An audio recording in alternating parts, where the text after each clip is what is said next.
Hey, Mr. Ripken, how you doing? Pretty good. How about yourself? Tired of the grind. Been walking this route for years. Haven't missed a day's work. 5,310. Wow, that's something. Yeah, and there's no Cooperstown for the mailman, Mr. Ripken. Oh, and tell me, Mr. Streak, did you ever run into any rabid Dobermans at shortstop? Yeah, well, there's your mail. Don't hurt yourself opening it, mister. I've been kissed by the baseball fairy. Next Monday, Baltimore takes on Milwaukee, or Colorado meets Los Angeles, only on FX. Searching for Fox Major League Baseball? World League Football?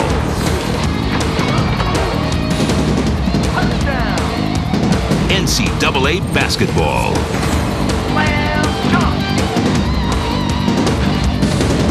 Searching for the power of Fox Sports? You'll find it on FX. Fox Gone Cable.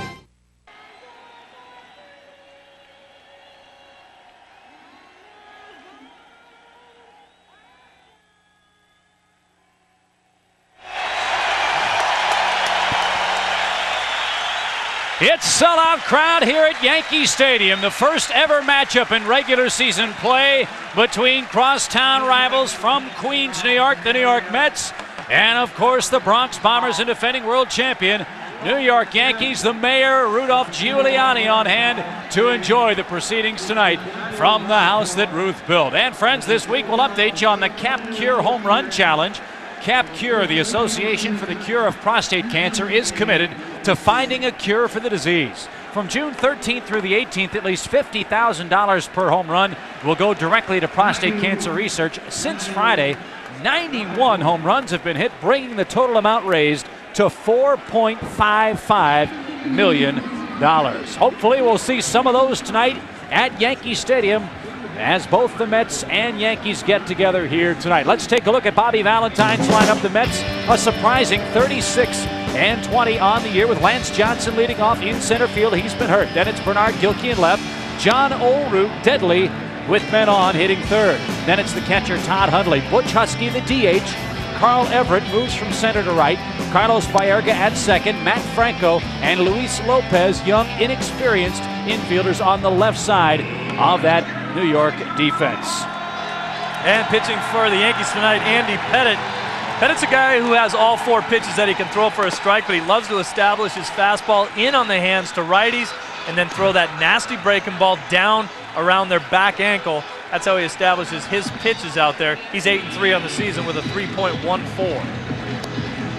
And this Yankees defense is not really the defense that they had last year. They've struggled a little bit, and if you look at Pat Kelly there, we've highlighted him. He had a difficult time yesterday, cost him a ball game. He even said after the game that a little leaguer could have caught it. It could have been a double play, got him out of the ninth inning. Has excellent range, but unfortunately that was just one of those balls that got through. But Chad Curtis is in center tonight and replaced Bernie Williams. That's one of the main reasons they just got him, to make sure they had a good defensive center fielder when they wanted to rest Bernie Williams. But potentially a very good defensive team, but they've struggled a little this year. And they've had a big hole in left field, as you know, Jeff, with Tim Raines, Darryl Strawberry both hurt. Bernie Williams hurt himself in the last Yankee game down in Florida. So again, Joe Torre not playing with a loaded weapon here tonight at the Bronx in New York. We understand, too, that very unhappy Mariano Duncan is probably going to be moved by this Yankee team. They need an outfielder. Do you think they'll move him for an outfielder? Well, it'd be interesting to see which way they go. And as you see Joe Torre standing there, or sitting there, I should say, one of the only four men to manage both the Mets and the Yankees. I don't know if that is something you congratulate a guy for in this city or not. And there's Bobby Valentine, of course. There's a guy I played on 2 teams with. This guy had a great career going until he broke his leg badly, but has done a real nice job here with this young Met team. Looks awfully relaxed sitting over there, too, before the start of this rivalry that is about to take place. Everyone's talked about a rivalry between the Mets and Yankees. They've never played. So we're underway. The first pitch is low to Lance Johnson. You will hear roars with every pitch. Of course, Yankee Stadium, the home of the Bronx Bombers, but a lot of Met fans on hand as well. They've waited 35 years for this night. Andy Pettitte, bouncing ball to short. Derek Jeter to his left, one down. He can really pick it at short for the Yankees, and again, we're seeing so many great young shortstops coming up in the game. Boy, you're not kidding. When you see this, Lance Johnson can fly. This is the first time back in the lineup in 5 weeks. But watch this ball kind of roll up Jeter's arm, and he stayed with it. Got great poise. This kid can really play. Unfortunately, the other great shortstop on the other side of town, Ray Ordonez, hurt with the broken wrist. It's unfortunate we don't get a chance to see both of these guys play tonight. We do see Bernard Gilkey, however. Check swing, flare into right field, base hit. Gilkey rounds first on his way to second. O'Neill digs it out. It's a stand-up double, a check swinger, just the way Psycho used to hit him. It took the words right out of my mouth. I was going to divert over here to Jeff and say that's the way I used to swing the bat. Unfortunately, I never got to hit him over someone's head and down the line for a double. They usually just would settle into the glove of a first baseman. And of course, the reason Steve said that is you see this replay. He played for me when I managed the White Sox, and he did a darn good job. He's putting himself down. But Bernard Gilkey has been struggling after having a magnificent year last year. He's had a bad back most of the year and has not been able to get on track. That kind of swing, that kind of base hit sometimes gets you going. Yeah, he's been struggling to keep it over 200. And now it's John Olerud, the longtime American leaguer in his first year with the Mets. And this is the spot, guys, where he has been absolutely unbelievable. Men in scoring position, Olerud has done a great job. I think one of the reasons that John Olerud has the 315 average, you see the power numbers back up there, is because he's starting to use the middle of the field again. He's best when he goes up the middle and the other way and pulls bad breaking balls. Gilkey at second, 0-1. Outside. Steve, I agree with you. Remember when he first came up, he never went to the minor leagues. He came right out of Washington State. He had a brain tumor. They were afraid that for a while that he was really never going to play at all. But this kid has a sweet stroke, and he's come to the Mets, and as you say, he's not intent on pulling the ball anymore, not even worrying about driving the ball, just putting the ball in play. Check swing, he took it low. They appeal to third, and no swing. 2 balls and a strike to John Olerud.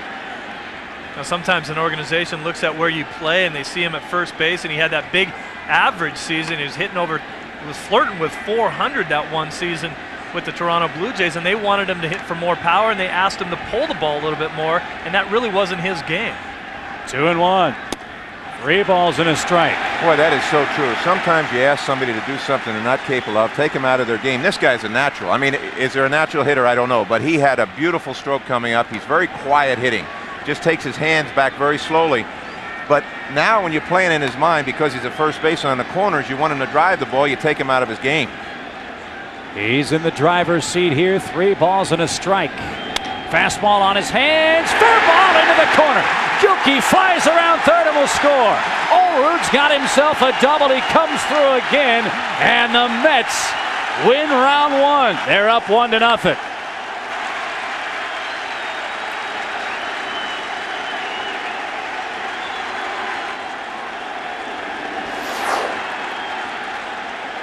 And take a look at John Olerud's swing. You talked about it, Jeff, how quiet he is. But look at the balance when you can draw a line straight through his head, right through his back leg into the ground. That's tremendous balance. When he hits the ball and makes contact, as we mentioned, pulls a bad breaking ball down the right field line for a double. So now Todd Hundley digs in. The Mets have drawn first blood, and Hundley takes a strike. Tim Sheeta behind the plate rings him up. It's 0-1. Well, we brought Todd Hundley up when I was managing, and he had such a tough job, and he did a great job at it, but learning a veteran pitching staff, Dwight Gooden, David Cohn, Brett Saberhagen, Sid Fernandez, so he wasn't worried much about his hitting at that point. And so I, being such a bright manager, suggested to him that he choke up and shoot the ball around. He hit 41 home runs last year to set an all-time record for a catcher. But he's got 15 and 44 ribbies now. And all of his home runs but one are from the left side. He's got much better power left-handed, and he's had a bad wrist on his left hand for 2 years. Well, Jeff, in your defense, also, you're in a situation, I think fans tend to judge catchers a little more harshly in their first couple of years. I think it takes a catcher more time than anybody to adjust to the major leagues, because they do have the pitching staff to worry about. They're getting beat up every day, and then to expect them to go out and hit in their rookie season or their first 2 or 3 seasons, I think is asking too much. Pettitte a little jittery here to start. I agree with you. Of course, when you think about the 2 balls that were hit off of Pettitte right now, one was a check swing, the other was right down the first baseline. He's not really getting pounded, but sometimes that jars you a little bit, saying, hey, wait a minute, how'd they score a run with those 2 hits? Hundley digs in, 3-1. Ripped hard, but he pulled it foul.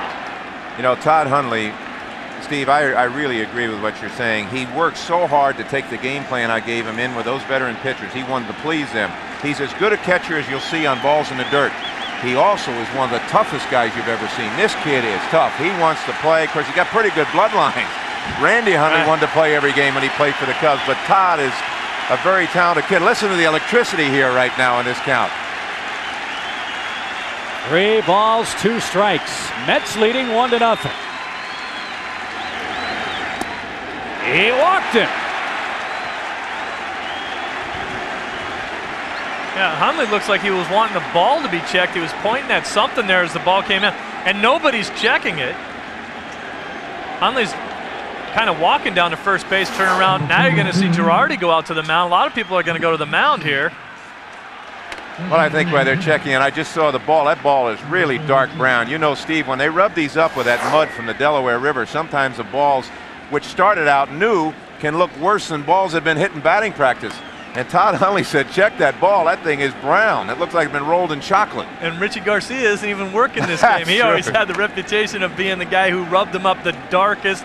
You know, I think everybody likes to have a little niche in their career. And Richie Garcia, on top of being an excellent umpire, had that reputation of rubbing up the balls the darkest of anybody. So the Mets continue their first inning threat here. 1st and 2nd. 1 out, 1 in for big Butch Husky.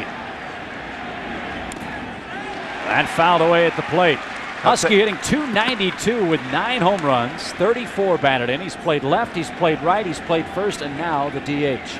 Excuse me, Chip. Take a look at his stance now, Steve. He is much more closed with his stance than he was earlier in the year. This is the way he was a year ago. Now, this guy was the MVP in the International League 2 years ago. He just tore it up in this stance. When he reported to me in spring training in 1993, he was 21 years old. He weighed 270 pounds. And the organization's comment to me, well, his mother's a good cook. I said, you're crazy. How did you let him get like this? This is a fine young man, and he really works hard. He's got big-time power. Ripped, right center field base hit. Holrood's going to score. Here comes Hundley. He'll make it to third. It's 2-0 Mets.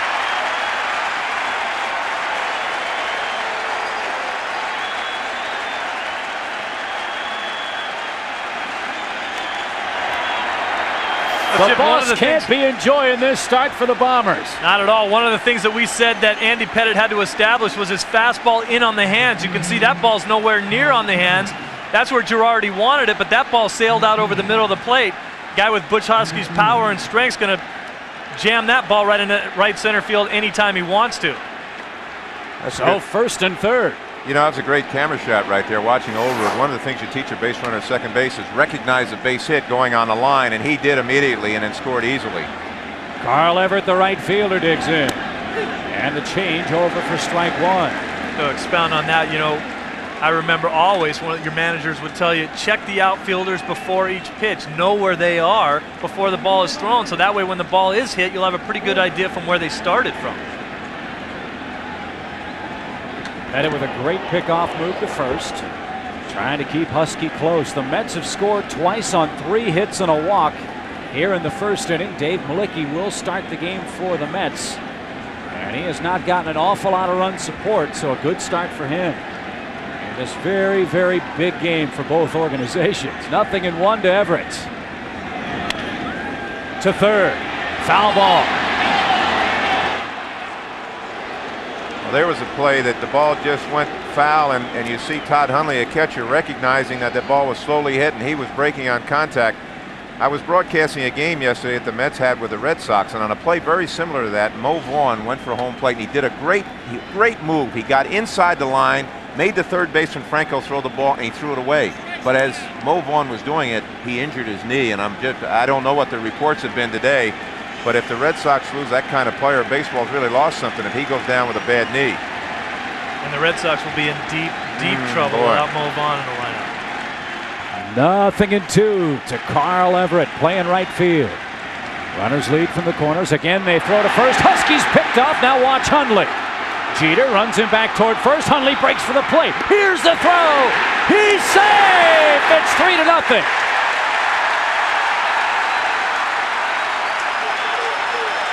What a job by Hundley. He stole a run for the Mets. Well, Todd Hundley had set this up right in the beginning. He knew what he was doing. Watch him jog up the line, Steve. See how he's going? He's eyeing the ball. He's going to wait for the throw to be made back to first. Now here he goes. Now here's the throw to the plate. And Joe Girardi does not get the plate blocked off. This is one of the things that's a pet peeve of mine. As a catcher, if you can get the plate blocked off with your left foot, anchor on the plate, you can stop a guy sliding in there. And Joe didn't get the plate blocked off. He thought he was closer to the plate than he was. Bill Hasselman sure did that Saturday, didn't he, against did he ever? 0-2, and Carl fouls it away. You know, Jeff, also on a play like that, I think the tendency is to reach out and catch the ball instead of let it coming into you. The ball's going to get to you a lot more quickly than you can reach out and then have to reach back for the tag. He's got to anchor that foot on the plate, let the ball get into him, and then make a shorter, quicker tag. And I think he would have had him because the throw definitely beat Hundley to the plate. Absolutely. When you're anchored, you don't go out to get the ball. You stay there and wait for it to come to you. When you don't know where you are is when you try to move too quickly. Everett swings, stays alive. He's in a hole 0-2. Now these are some of the things that have happened to the Yankees this year. They've had some of the craziest things happen that you can imagine. Now we were talking earlier about the Yankees defense is struggling just a little bit. Last year they had a good defensive ball club. They have been making mistakes and beating themselves. Last year, as a team of destiny, these things they didn't have happen to them. Cinderella. Yeah, you're not kidding. Husky leads at second, the 0-2, and fouled back. Well, you got to wonder, guys, a lot of talk in New York about how important these games are for both the Mets and the Yankees, but the boss, George Steinbrenner, has really been on his ball club all season long. What's going to happen if the Mets come in here undermanned and take a couple of games from this Yankee? He's not happy right now the way the club has played, and he's got reason to be. You know how much money he's paying out in his payroll here. Everett strikes out on a breaking ball. You're right, it might not take much. I mean, you're talking about a Mets ball club that comes in here. Lance Johnson just gets activated today. They've had Pete Harnisch, Paul Wilson, Isringhausen, Perez, Derek Wallace, Andy Tomberlin, all these guys on the DL, which Husky's playing hurt right now. Alex Ochoa's hurt at the same time right now, able to play but hurting. This is an undermanned Mets staff that comes in to play this ball club. I think it's a situation where the Yankees feel like they should be beating up on these guys right now, considering who they have playing for them. Oh, absolutely. They feel they got everything to lose. Now, Baerga stepping in, here's another guy that has really gotten hot for the Mets. This whole club has played exceptionally well. Well, this is a guy, you're right, Jeff, started the season awfully. Hit 161, heard all those questions re-raised about his commitment, his attitude, his health. He certainly has responded with a great last 5 weeks or so. Has he ever? I had a long talk with him in Cincinnati. We were doing a game for Fox in there, and I just said, now you got to believe in yourself. You can't let other people talk you out of your ability. And he kind of looked bewildered. I said, what's the problem? He said, nothing's working. Nothing is working at all. I said, well, just keep working hard at it. Now I asked him the other day, I said, what have you done in your hitting to help to get quicker with the bat? He said, well, I got some new bats, but he said, actually, I moved my hands closer to my body. I feel much quicker. But you know, this game is such a psychological game. He believes in his ability again.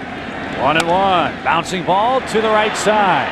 Kelly fields, pitcher covers, makes the play, and the bleeding finally stops for the Yankees. But Joe Girardi didn't block the plate. Todd Hundley scored the third Mets run. 3 runs on 3 hits, 1 left after a half inning. Mets 3, Yankees coming up. FedEx will come to your office to pick up your 2-day package for an extra charge. UPS will come to your office to pick up your 2-day package for an extra charge. The U.S. Postal Service already comes to your office every day. So we'll pick up your priority mail 2 to 3-day package for free. So, what's your priority? Switch to priority mail from the U.S. Postal Service. This has a good bounce, and this has a good bounce. Holiday Inn has comfortable beds, and Ramada has comfortable beds. You can get a good night's rest here, and you can get a good night's rest here. But a good night's sleep here will almost always cost you more than a good night's sleep here. And maybe that's why last year 23 million people chose Ramada over Holiday Inn. All things being equal, we're better. So call 1-800-2-RAMADA.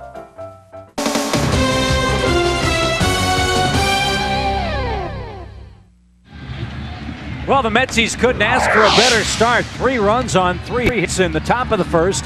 Now the Yankees will try to come back at home where they've won their last 5 games, and here's how Joe Torre's club lines up. Derek Jeter at shortstop's going to lead it off. Then it's Pat Kelly at second, batting second. Paul O'Neill, a great hitter in right. The DH, Cecil Fielder. Tino Martinez right behind Ken Griffey Jr. in the RBI race in the AL is at first base. Charlie Hayes at third. He's had good luck against Mlicki in his career. Then it's Whit Curtis and Joe Girardi behind the plate. And again, it's Dave Mlicki, Steve, on the mound for the Metsies.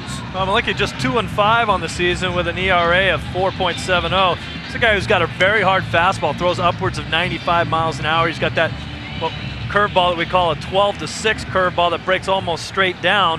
But the key to his success is being able to stay down in the zone. If he's not down in the zone, he's going to have trouble, because all big league hitters can get on top of a 95-mile-an-hour fastball if it's right down the middle.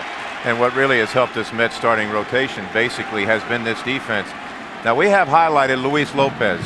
The Mets have lost the magician at a shortstop, and Ordonez out with a broken hand. Well, Manny Alexander stepped in and was doing a great job. He got hurt, had his knee operated on. I watched this kid Lopez play for 2 days. He's got a terrific arm, good range. This Mets defense is very improved. Oru's a Gold Glove type guy at first. The outfield is sensational defensively. Well, you're right about the improved defense. Last year, the Mets were the worst fielding team in the National League. They committed 159 errors. So Derek Jeter digs in for New York, swings the first pitch and answers in Yankee fashion with a base hit up the middle. Now he tries for second, and he'll hustle in ahead of Lance Johnson's throw. Well, Steve, you know they've been reading the scouting reports. Lance Johnson does not throw real well. You know that. You were a teammate of his. He's an exceptional outfielder, catches anything, stays in the ballpark, but unless he really gets running and throwing the ball, getting... And, of course, that ball got behind him a little bit, but they also are aggressively saying, we're going to go. Now, here's the pitch. Down and in. Ball back to the middle. Jeter is tough. Stands right on top of the plate, and he forces the ball off him. But that's Lance's first game in 5 weeks, and you can see the jitters a little bit out there. And Jeter makes that play because he went hard from home plate all the way and made a hard turn around first. He put himself in position to go to second if there was a mistake. Pat Kelly digs in. He swings the first pitch as well. Grounds to third. Franco Fields holds the runner and retires Kelly. You know, Jeff, I knew when I played that I didn't do a lot of things well out there, but there was very few days when, especially if I got a hit, I was going to be hustling. And when you go from first or from home plate to first base and you make a good hard turn, 99.9% of the time the outfielder fields the ball and throws it in. But that one time that he doesn't, you better be in position to take second or something's wrong out there. Yeah, Jeter held on that bouncing ball to third. Kelly wanted to hit the ball to the other side of the infield. That was a shame. Pat Kelly's trying so hard. He hit the ball to the left side. He wants to hit to the right side in order to move the runner to third base. Pat is really struggling. He's feeling it from what happened last night, and trying, you know, there was for a while he wasn't even sure he's going to be with this Yankee club this year. Look, he's feeling terrible, shaking his head. That's a bad feeling. That's a waste of that bat. Well, we'll see if his teammate Paul O'Neill can pick him up.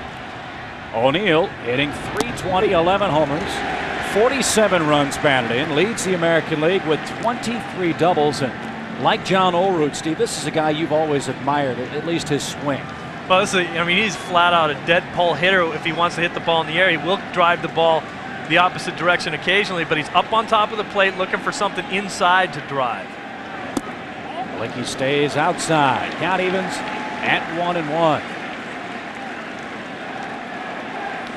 Yeah, you talk about Pat Kelly, Jeff, and here's a guy who really hasn't played in almost 2 years. There's Chris Chambliss, the hitting coach of the Yankees, sitting on the bench there, but with the shoulder problems that he's had and the wrist operation he had in '95, it's like a spring training after sitting out for 2 years for Pat Kelly right now.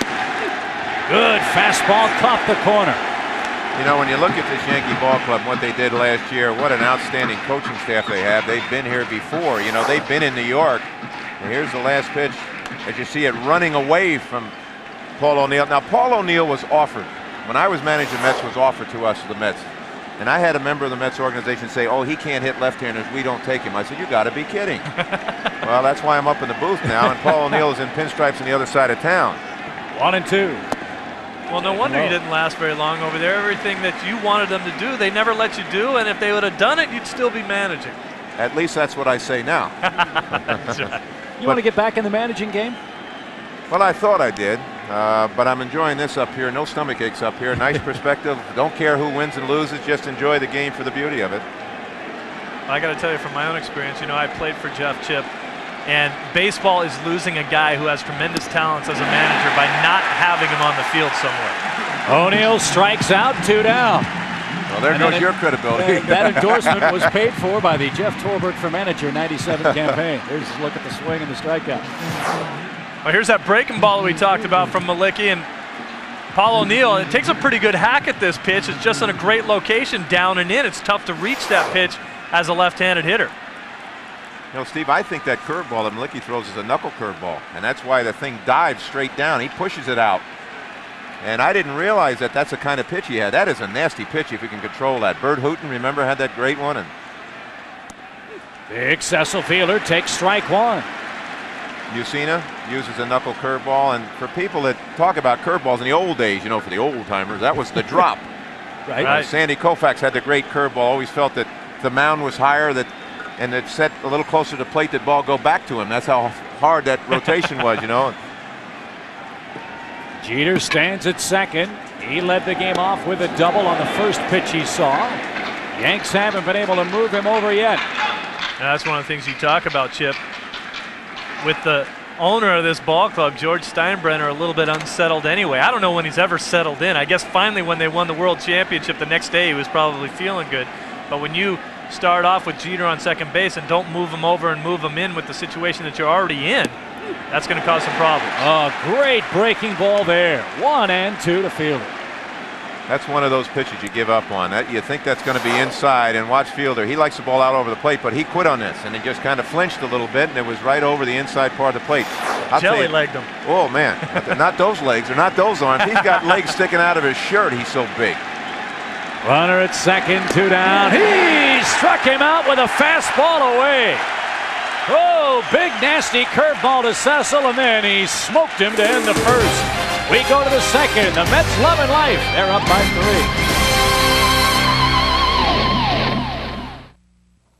Hi, I'm Jim Palmer.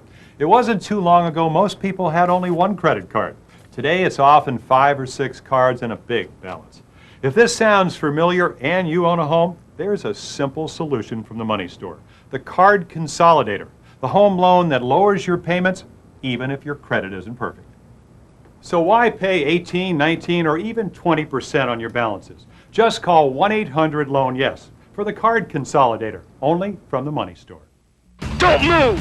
Johnny Depp, Holly Robinson, cops undercover in the hostile world called high school. The criminals are getting younger every day. They're the only cops keeping up with them. Good work, man. Johnny Depp, Holly Robinson, in 21 Jump Street. Every Tuesday through Saturday at 7. One place, FX. Searching for Fox suspense?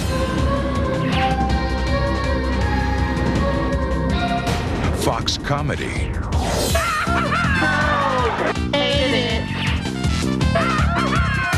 Fox action?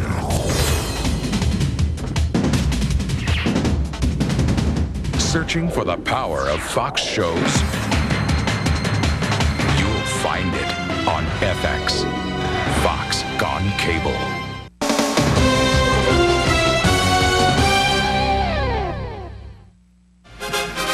Well, there are no seats to be had here at Yankee Stadium on Major League Monday on FX. So the next best thing is to, well, find a perch outside Yankee Stadium. And that young lady has enjoyed, well, maybe not. She's got a Yankee hat on. She's not too thrilled. Her team's trailing 3-0 after an inning. Got her chin in her hand there, kind of saying, come on, let's go. She's so far away, she doesn't know the Mets have scored. Well, they'll try to do it for her again here in the second. Matt Franco, Louis Lopez, and then, of course, Lance Johnson, the leadoff man. Playing by the American League's rules, So the DH in effect tonight. Pitchers don't have to hit. And Franco takes downstairs, 1 ball, no strikes. This guy was absolutely outstanding as a pinch hitter for this New York team this year. But now, because of all the injuries, he's been pressed into everyday duty and has responded pretty well there as well. I'll tell you, to be 11 for 23 on the year as a pinch hitter, that's tremendous. I mean, pitch hitting is absolutely no fun. He rips that shot straight away center. Drifting back and making the grab. You know, Chip, as a pinch hitter, you sit there for 8 innings because you're not good enough to be in the starting lineup. And then when the game's on the line, you're down 3-1, and there's a guy on, and the other team's closer's in there. The manager comes down to you and says, "Hey, why don't you go give it a try?" I said, "Well, I wasn't good enough for the first 8. How can I be good enough to win this game?" No, you didn't listen to what I said to you. I said, "Now listen, I need you later." Much later. Swing and a miss from Lopez. It's 0-1. That's got him May 31st. And here he is in the big leagues, sitting .330 at AAA Norfolk. And as Jeff said, he can really pick it at short. And he got hit by a breaking ball.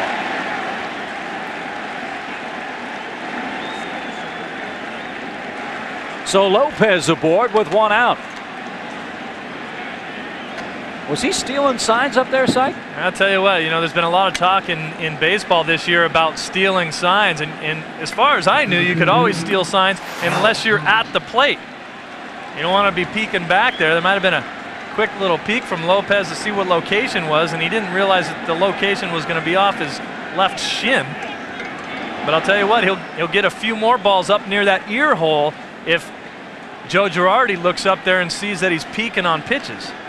You know, I was catching for the Dodgers.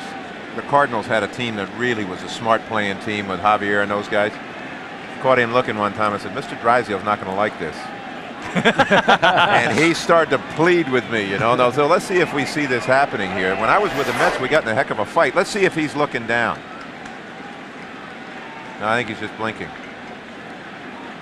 Oh, we got him. Candid camera. That's not going to be fun if anyone finds out about that. Johnson hits it in the air to center. Chad Curtis again. He's got it. And there are 2 down. You know, I started to say that we had a fight when I was with the Mets because Gary Sheffield, we thought, was peeking down, and Todd Hundley said something to him. Well, before you know it, the 2 of them are wrestling all over the place. And Gary said, "I'm not peeking," and I'm not sure he needed to, the way he swings the bat. But in the old days, and I started to say about the Cardinal team, they were so good that they could just sneak peeks. The base runners out on the bases first and second could relay signs back to the hitters. You had to be so careful. You know, there's been some talk between Dusty Baker and Felipe Alou about stealing signs from the dugout or from the base paths. And as far as I knew, I mean, I grew up saying, "Hey, that's fine. If you want to give them to me and I can get them, that's part of the game." Now, peeking as a hitter back to the signs that the catcher's giving, that's always been a big no-no. It always will be a big no-no. It's funny, though, Tony Gwynn, arguably the best hitter in the game right now, doesn't want to know what the signs are. A lot of your hitters are that way. I used to coach first for the Yankees, and I would get the signs from the catcher. And I would ask guys like Reggie Jackson, "Do you want to know?" "No, I don't want to know because you might be wrong." But Greg Nettles, Oscar Gamble wanted to know. And one year I was able to get the signs from Rick Dempsey. Got a lazy right leg, and I could see his signs. I relayed them to him. They hit some game-winning home runs. And that was kind of fun. You felt like you were a party after that. Gilkey digs in, doubled and scored the first Met run. Pettitte misses outside again, falling behind. He's trailing 3-0 in the count 2-0 to the former Cardinal Bernard Gilkey. Of course, the fear is with relaying signs is that you may call a breaking ball to a hitter and it's a fastball instead. And if that fastball is up and in and you're looking for it to break, you can get in some trouble. 3-0. But I think the point you made, Steve, is well taken. The sneak and the look is one, it's a no-no, you're right. But we always felt it was an art. If you could be smart enough to steal signs and relay them, now I hear all this comment about stealing them. I think what they're worrying about is electronically stealing them in these new ballparks. That's driven toward right, but O'Neill will handle the can of corn. He's under, he's got it, and the Mets retired in the second. Well, the Mets, they're not cheating. Don't look now. They lead the Yankees 3-0 after 1.5 in the Bronx.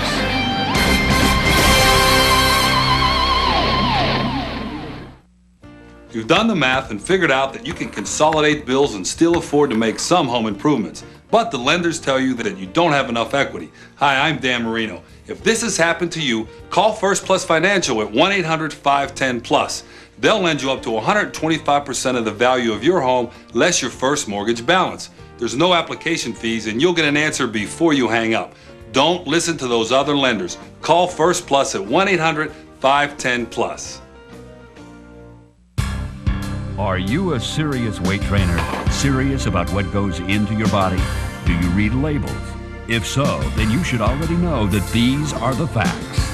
Designer Protein is over 68% better than any other regular protein powder on the market today. Proven in independent scientific research. And it was voted best tasting.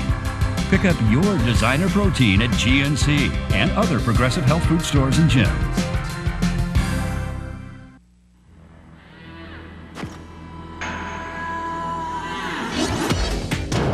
Go for the gold.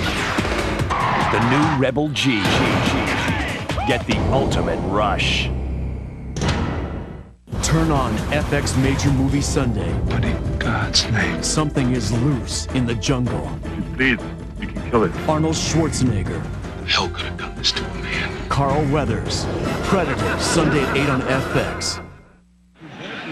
Oh, it's great to see the young fans enjoying Major League Monday here on Fox. Mets 3, Yankees nothing. Game 1 of the Subway Series, first of 3 here in the Bronx. Friends, our copyrighted telecast is presented by the authority of the Commissioner of Baseball and may not be reproduced or retransmitted in any form without expressed written consent. My name's Chip Carey, along with Steve Psycho Lyons and the former manager of the Mets, Jeff Torborg, here in the Bronx. Tino Martinez, Charlie Hayes, and hard-hitting Mark Whitten will try to get something done against Dave Mlicki here in the second inning. And what a year so far for Tino. Last year his first with the Yankees, replacing Don Mattingly, and helped lead New York to the World Series championship. Bouncing ball on the first pitch to second. Sunday hop on a Monday night. One down in the second. 3 times now the Yankees have swung at the first Mlicki pitch, and all 2 of the 3 times they've made out. You know, after seeing that big downer curveball he's got, they don't want to get behind and see that. That's like a guy who has a real good split finger and the bottom falls out of it. They say, let's get to this guy before he gets ahead of me. Hit early in the count. It's amazing how many of those guys really that have that great split finger, they'll wait. They don't want to show it to you too often. They want to use it as a strikeout pitch rather than a ball that you can put in play. So they're only going to show it to you when they have a chance to strike you out. So you better go up there hacking early if you don't want to see it. Charlie Hayes digs in, part of the third base platoon for the Yankees. He swings the first pitch, hits a bullet into center, but Lance Johnson's there. 2 down. That's the hardest hit ball the Yankees have mustered so far, but the Mets had him scouted perfectly. I think a lot of people wondering why Wade Boggs is in the lineup hitting left-handed against Mlicki, but there's Wade Boggs sitting on the bench. But Charlie Hayes in his career against Mlicki has absolutely been on fire against this guy, and Boggs has never faced him. So they go with the percentages and put Hayes in there. Well, here's the much-traveled Mark Whitten, hitting .278 on the year with 5 homers, 20 batted in. Believe it or not, folks, he's played for Toronto, for Cleveland, for the Cardinals, for Boston, Philly, Atlanta, Seattle, and now the Yankees. How can a guy with this much talent, Mark Whitten, bounce around so much? Strike called, 1-1. Who are you asking that of? I don't know, because I like the way this guy plays, but I don't know whether he's had problems in the clubhouse or with management or what, but he doesn't stay anywhere very long. Boy, he's a talented kid. Bouncing ball to second. And some say it was that big game he had with the Cardinals where he had all those RBIs and all those home runs that he was never the same player after that wonderful night. Mlicki gets the Yankees 3 up, 3 down in the second. We move on to the third. 3-0 Mets.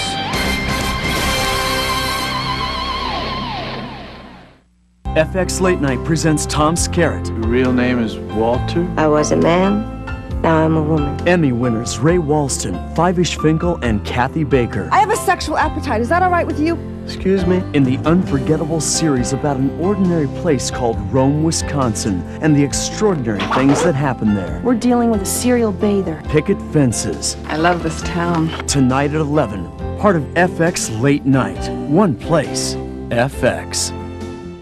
Searching for Fox Major League Baseball, World League Football,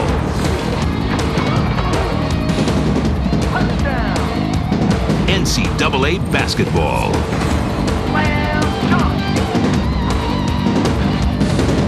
searching for the power of Fox Sports?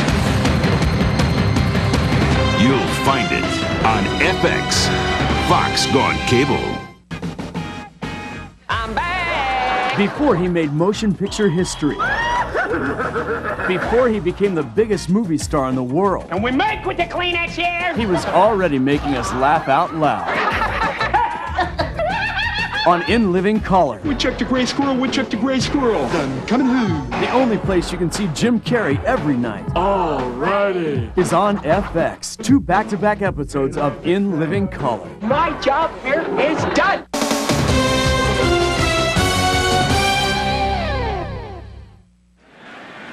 Three 3-0 Mets after 2 in the Battle of New York here at Yankee Stadium.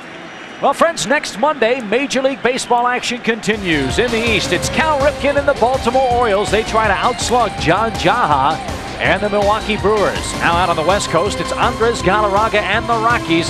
They try to outpower their division rivals, Mike Piazza and the Los Angeles Dodgers, next Monday night on FX.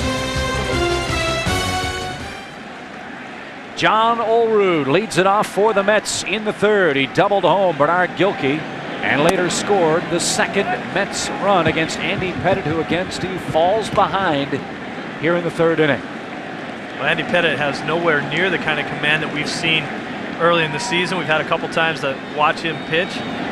Hasn't been able to really establish that fastball where he wants it in on the hands. He's left it out over the plate, and he's thrown far too many balls. He's already had three ball counts. That's not like Andy Pettitte. Get it in there, he'll strike you out. He's not afraid to go deep in the count, but generally likes to get you to put the ball in play if he can. Olerud tries but fouls it to the right side. Jesse Jackson on hand here at Yankee Stadium in New York, part of the star-studded crowd that is filled to the gills. 56,000 people on hand for tonight's game. The top 2 members of the Steve Lyons Teenage Fan Club enjoying the proceedings as well. See that? They caught the ball, but then they missed the high five.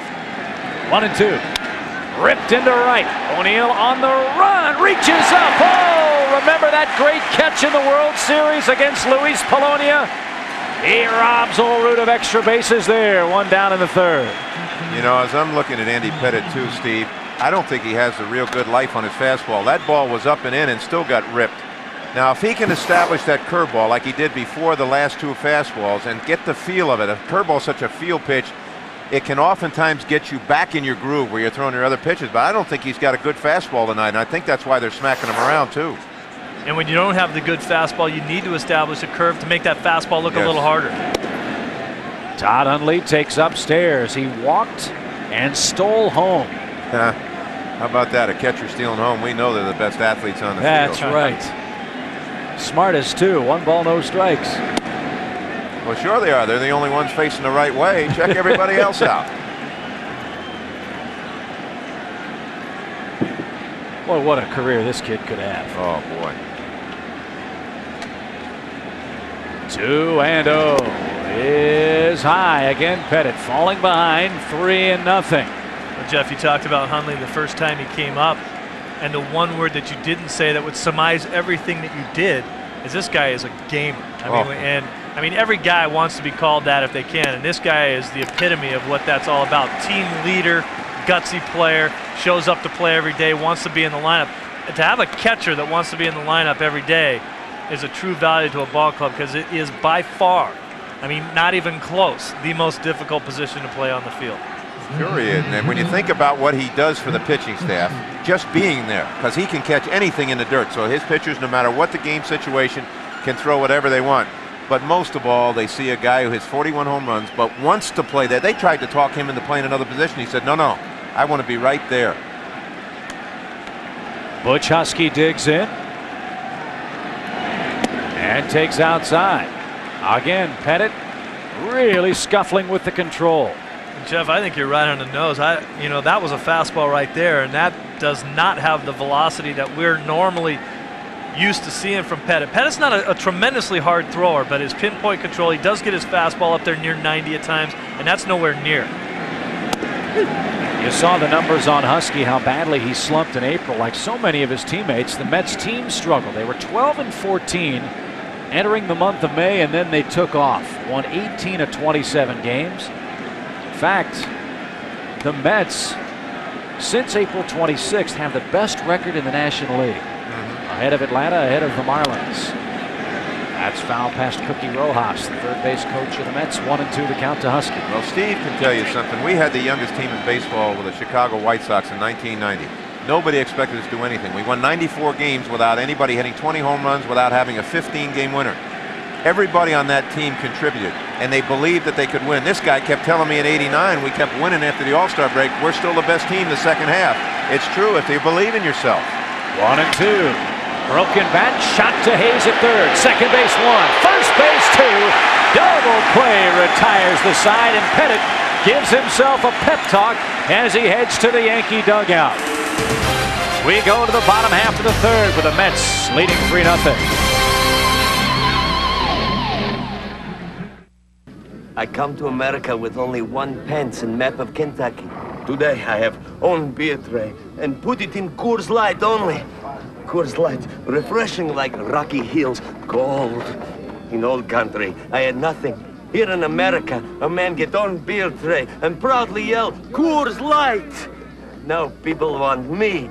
I am more than just a man. I am beer man.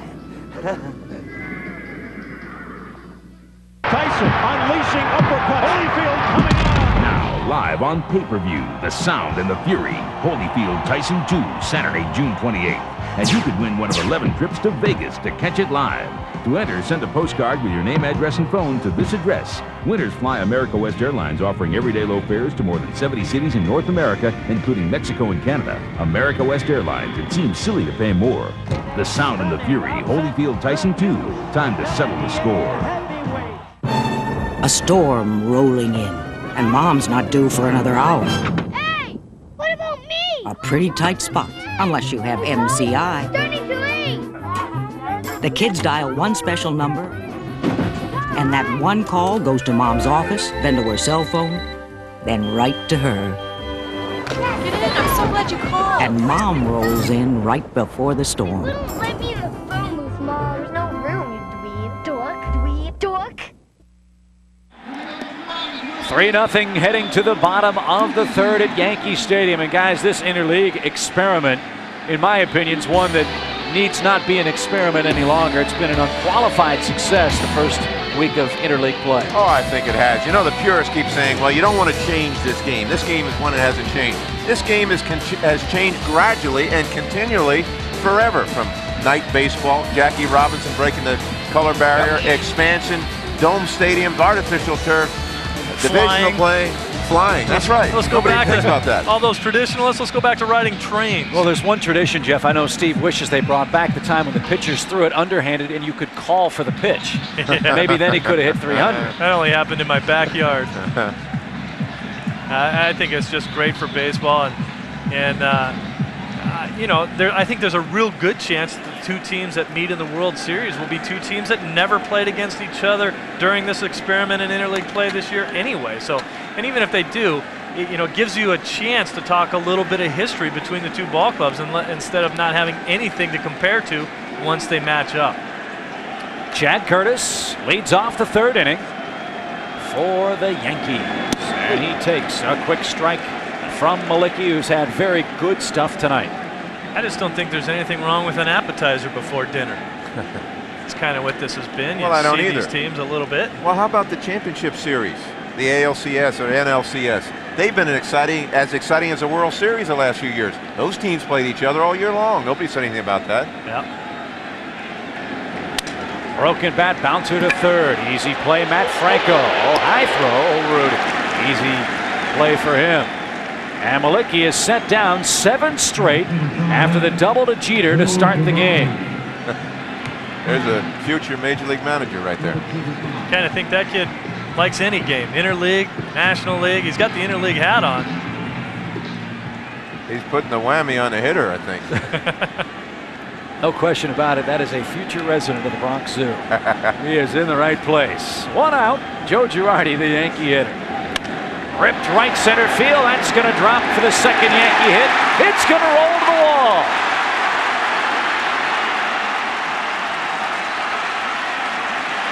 Well, they are going after the first pitch against Mlicki. The ball skips through the gap, and Girardi with a stand-up double. Well, Lance Johnson going after this ball is just coming back from a severe case of shin splints. Told me a couple days ago he thought he was still maybe 2 weeks away from being 100%, but I think he talked him into playing. This guy, you talk about a gamer. We found out that this kid's a gamer. You take a look at that skinny body. He bench presses 370 pounds. Yeah, he's got about 4% body fat, too. I mean, he looks tiny. He is certainly put together well. He'd come to spring training looking like they took somebody else's arms and just put him on his teeny little body because they were huge. But he works at it, works hard, and he's a much better ball player than I ever thought he could be. And he came to the big leagues and got the bat knocked out of his hands for a couple years until he decided that he didn't like getting sent back to the minor leagues anymore. And I'll tell you what, he's really improved. And he led all the major leagues in hits last year, I believe, for a number of hits. The guy's just... Well, he did something that no other player's ever done. He led each league in hits, and he did it in consecutive years. Jeter took strike one. Bouncing ball off his foot, foul down the third base line. It's 0-2 to the Yankees shortstop, who doubled. It was a hustle double into shallow center field on the first pitch he saw in the game. Now this is a situation here too where Mlicki there tries to get in on the hands once again of Derek Jeter. In his first at bat, he got in there, and Jeter was able to fight it off right up the middle, and then, as you said, the hustle double. But I think Mlicki right here is book on Jeter, go hard in on his hands and then away from him with the breaking ball if you can. Fastball tied him up inside. 1-2. That was just interesting watching Todd Hundley. You could see him leaning like he was going out, and you could almost tell ahead of time he's going inside. There are little tricks catchers will do. If they're going to go outside, they'll slide in and tap the glove up behind the hitter's ear, and then they'll slide out. On that one, Todd looked like he was going out to start with, but you knew that he was going to slide back in. Of course, that never works if you're Louis Lopez and you're just going to look back there and see you anyway. 1-2 with Girardi at second. Breaking ball, strike three call. That, folks, was nasty. 2 down.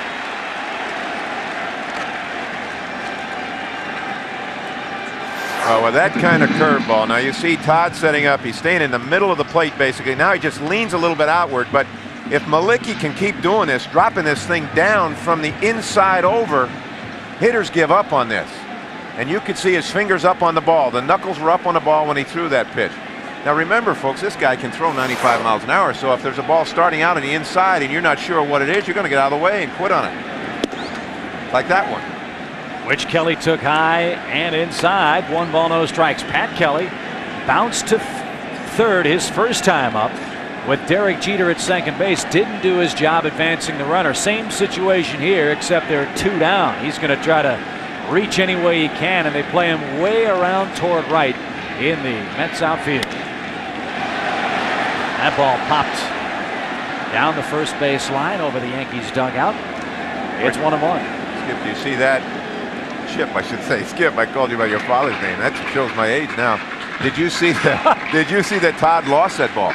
This is a tough time of night. You can't see the ball, and he quick looked up and then he looked for help. And what a catcher normally will do if he can't see the ball is quick look to the pitcher to see if he can point out where it was. He didn't know where that ball is. I want to tell you, that is an awful feeling because it might be right over you. It might end up right on your head. You know, one of the things that pitching coach Bob Apodaca has talked about with this ball club is to try to get ahead of their hitters. Mlicki tonight has thrown a first pitch strike to 9 of the 11 hitters that he's faced so far. That's getting ahead. Count even a ball and a strike. Good breaking ball again. Man, he has been like a pitching machine out there. This guy's 2 and 5. How's that possible with this kind of stuff? It makes you wonder looking at it, doesn't it? You just don't know what's happened at other times, and maybe he didn't get the first pitch over in a lot of his games. But I've been told by the Met coaching staff, this guy is not a nibbler. I mean, he comes right at you. He's not afraid to come at you and throw strikes. Another breaking ball just missed. You know what the telltale sign for a pitcher, too, is once you start getting into that 5th, 6th, 7th innings, too.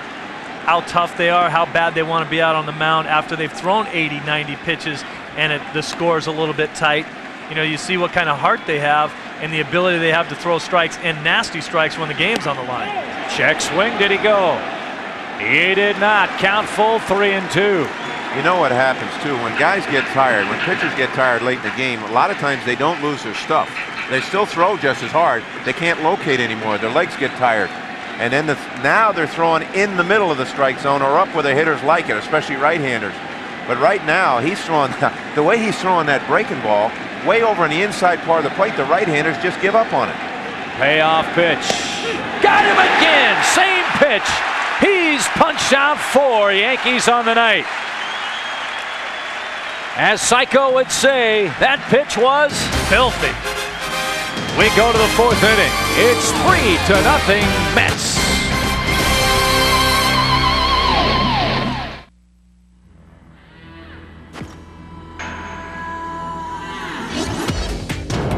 Go for the gold. The new Rebel G. Get the ultimate rush. Searching for the power of Fox shows? Hate it. You'll find it on FX. Fox Gone Cable. Don't move! Johnny Depp, Holly Robinson, cops undercover in the hostile world called high school. The criminals are getting younger every day. They're the only cops keeping up with them. Good work, man. Johnny Depp, Holly Robinson, in 21 Jump Street, every Tuesday through Saturday at 7. One place, FX. Word is you guys are writing a book. Yeah, it's about the fine art of power hitting. We're calling it Babe Ruth Schmabe Ruth. It'll teach kids early on, because art takes years of fine-tuning. Just ask Picasso or Mozart. Some say your power hitting started the same day you moved to the thin air of Colorado. You know, Larry and I are getting a little tired of that. Next Monday, Baltimore takes on Milwaukee, or Colorado meets Los Angeles, only on FX. Well, Joe Torre and Bobby Valentine dueling for their respective ball clubs. You know, the great history of baseball in this town. I mean, you can't say anything but New York as the hub of Major League Baseball. This century, teams from New York have won 30 World Series titles and have appeared in 58 World Series. And speaking of trivia, our MCI trivia question, name the 2 starting pitchers in the last game played between New York teams. One name we think you have a pretty good idea of. The other you might have a little bit more difficulty. We head to the 4th. Everett, Baerga, and Matt Franco will try to add to a 3-0 Met lead against young left-hander Andy Pettitte, who's trying to win his 9th game of the year. He starts off Everett with a breaking ball, but again he falls behind 1-0. You know, I grew up in New Jersey when all 3 teams were here in New York. You talk about a great place to grow up watching baseball. And the great Dodger teams, you know, the boys this summer, the great Yankee teams that would beat the Dodgers every year, except for 1955 when Johnny Padres won the 7th game. Popped up.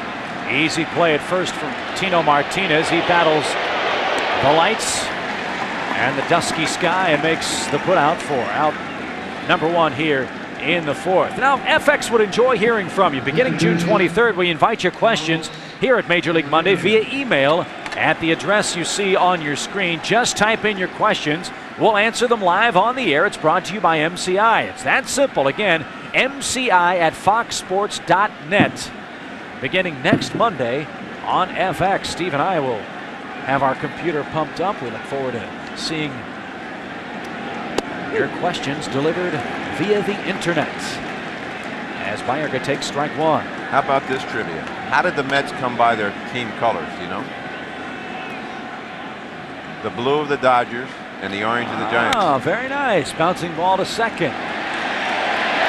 Crowd gives Fox a sarcastic cheer as he booted a ground ball just like that in the doubleheader in Florida. Makes the play for out number 2 here in the 4th inning. Well, you weren't on that 62 Mets team, right? 62? No. That was what you call a rough year. Yeah, it really was. It was a fun year for those guys, though. I mean, they lost an awful lot of games. You lose, what, 120 games. Don Zimmer was on it for a while. He didn't make it the whole year with them. But I was in college at the time watching. That was just a great feeling to have Major League Baseball come back in the National League to New York City. Swing and a miss by Franco. Jerry Coleman was telling me something. He's my partner on CBS Radio, and he was telling me something last night that he was asked when the Dodgers and Giants left, how did they think it was going to affect the Yankee attendance? How do you think it affected the Yankees' attendance when the 2 National League teams left? Your first thing you'd think is it had to go up because people would be starved for baseball. It went down. People were so angry that the Dodgers and the Giants left.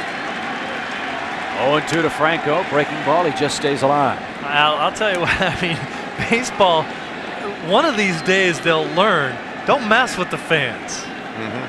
Don't mess with them. When they get mad, they let you know about it.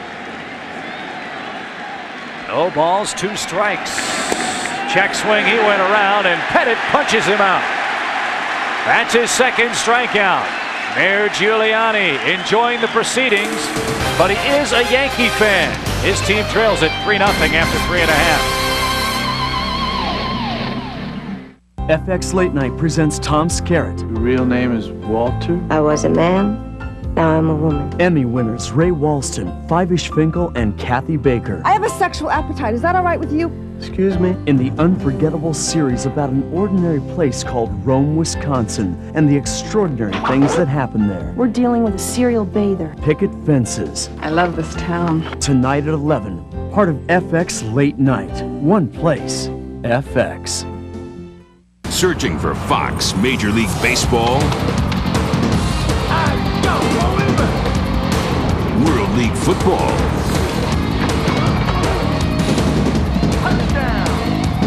NCAA basketball,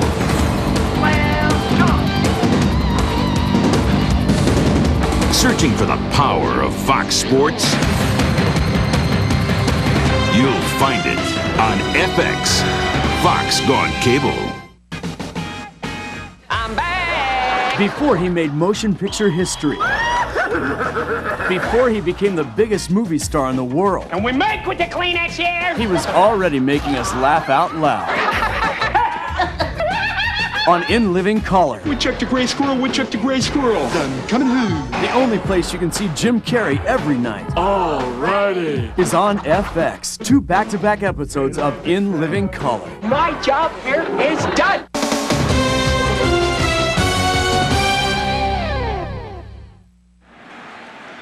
Well, Dave Mlicki has been marvelous so far for these Mets. 3-0 the score. He's given up 2 doubles to the Yankees. He's struck out 4, and he's breezed along on just 29 pitches through 3 innings of work. Let's take a quick look again at our MCI trivia question. Can you name the 2 starting pitchers that appeared in the last game between New York teams? Mr. Torborg?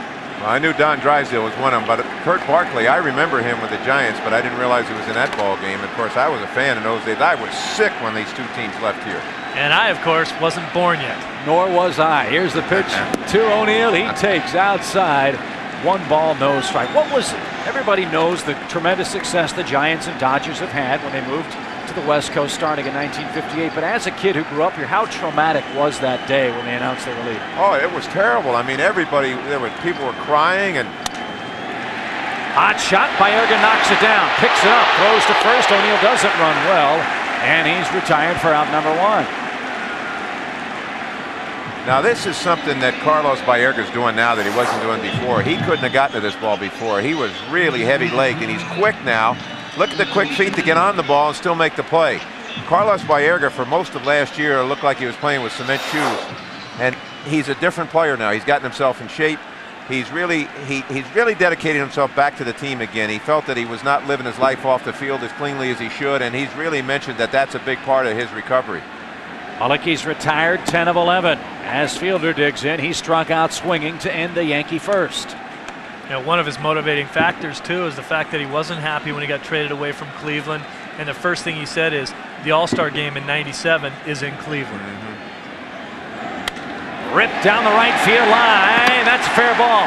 It ricochets off the wall. Fielder's going to try. Here comes Everett's throw. It's offline, and Fielder stands in with a double. Well, I'll tell you something. When I saw him going to second base, I thought he was a dead duck. Everett's got a great arm, and he made a nice play on that ball. He just overthrew the ball, but Cecil got lucky here, I think. The throw was offline, or he was really a goner. Yeah, I love this play, though, and I know when you manage, Jeff, you like good aggressive base running. I like to force the outfielder to make the good throw. If he doesn't make the good throw, you're safe. He could even have made a little bit more offline throw and still got Cecil because he hit the ball so hard down there. It's a good thing Cecil didn't have to slide because we'd have to stop this game and come out and re-drag the infield.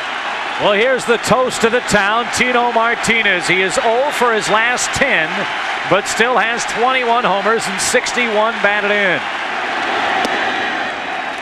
You know, I thought Tino Martinez probably had the toughest job of anybody in baseball last year, coming to New York, replacing a former Yankee captain in Don Mattingly, one of the most popular players that ever played here, one of the best players I've ever seen to play, and to do what he did after a slow start, no less, he really showed the people here he came to play.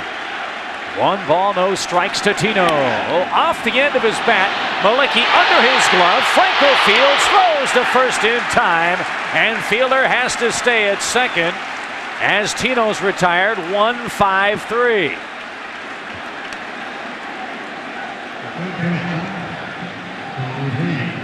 Fielder reached second with good hustle as Everett couldn't throw him out. That is a big man lumbering around there, and once again, though, very aggressive on the bases. He saw that ball down in the corner. That should be a sure double for everybody. Cecil's a bigger man, and he hit it down there pretty quick. Nice play right there by Franco after the ball gets past Mlicki. He didn't give up on the ball and still made the play.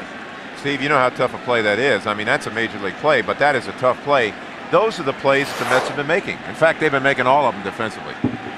Makes a difference. I mean, your pitchers have a lot more confidence. I don't have to be nasty on every one of my pitches. I just can't leave it out over the middle of the plate so it gets whacked out of the yard. If I keep it in the ballpark, I got some guys that can run it down. Charlie Hayes digs in. He takes high. And again, to elaborate your point, Jeff, we made it earlier. Last year, the Mets dead last in the National League in fielding, committing 159 errors. This year, they're third with 47 errors on the year. And kind of reminds me of the Braves in '91. They had those good young arms. Went and signed Pendleton, got Sid Bream, Rafael Belliard, and all of a sudden Tom Glavine and company started reeling off W's. That confidence muscle, that attitude muscle makes a tremendous difference. I'll tell you what, when you don't have good defense, you know it. It's like not having good chemistry on a ball club. When you have a lousy defensive team, you give them extra outs in an inning. The pitchers then become gun shy. They're afraid of really pitching. I mean, they just start throwing. And the rest, just multiplies, becomes a real mess. High 3 balls, no strikes. I really believe, they talk in baseball about there are 2 things that don't slump, and that's your defense and your team speed. You can bring those to the ballpark every night, and if you get pretty good pitching, and certainly your defense is part of your pitching, then you can get away with even weak offense if you're just a good situational hitting team. Strike 1 call. And we've talked so much about Andy Pettitte's command of his pitches tonight, the fact that he's gone to 3-ball counts quite a bit. This is only the second 3-ball count from Mlicki so far in this ball game. Getting ahead, staying ahead. That 95-mile-an-hour fastball and then that knuckle curve, which has been devastating tonight. Went with it on the 3-1, fired it right over to run the count full. Well, if you notice that one, that wasn't a real good one. That was a get-me-over one. When he throws a good one, the bottom falls out of it. Now, that's something you saw. Well, Jack McDowell was a teammate of Steve's, and he's a 2-pitch pitcher basically with a slow curveball, but he's got a great split finger. He also has just one get-me-over early in the count that is really effective. Now the payoff pitch with Big Cecil at second. Breaking ball, loop to second. Baerger's there, the side retired. Again, the Yankees get a double, can't move him over, and more importantly, can't move him in. We're through 4. It's 3-0 Mets.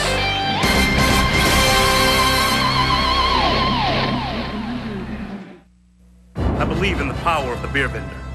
That one man with one beer born in the Rockies can refresh thousands. I believe in the perfect pour. Frost Brewing. Cold beer, warm heart. I believe that the three most important words on earth are hay, beer, man. That if a vendor can't get you your Coors Light at its ultimate refreshment level, it's a darn shame. And I believe in comfortable shoes. They created electronic trading, and a global intranet became their trading floor. An intranet now able to handle 1 billion shares a day, with trades flashed to 300,000 monitors around the world in milliseconds. With reliability critical, with no room for error, who did NASDAQ turn to build and manage the world's largest intranet? MCI.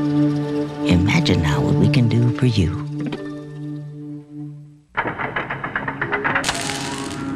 It's time for Bernie Williams to get into the batter's box and face a rock-hard ball coming at him from just 60 feet 6 inches away. Battling sinkers, sliders, curves, knucklers, changeups, forkballs, fastballs, and the occasional brushback. But Bernie doesn't sweat it.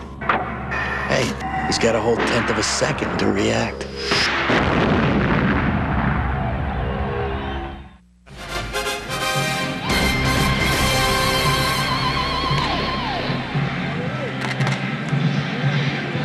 It's Major League Monday on FX. Chip Carey, Steve Lyons, the skipper Jeff Torborg along from Yankee Stadium. A look at our game summary of Game 1 of the Subway Series.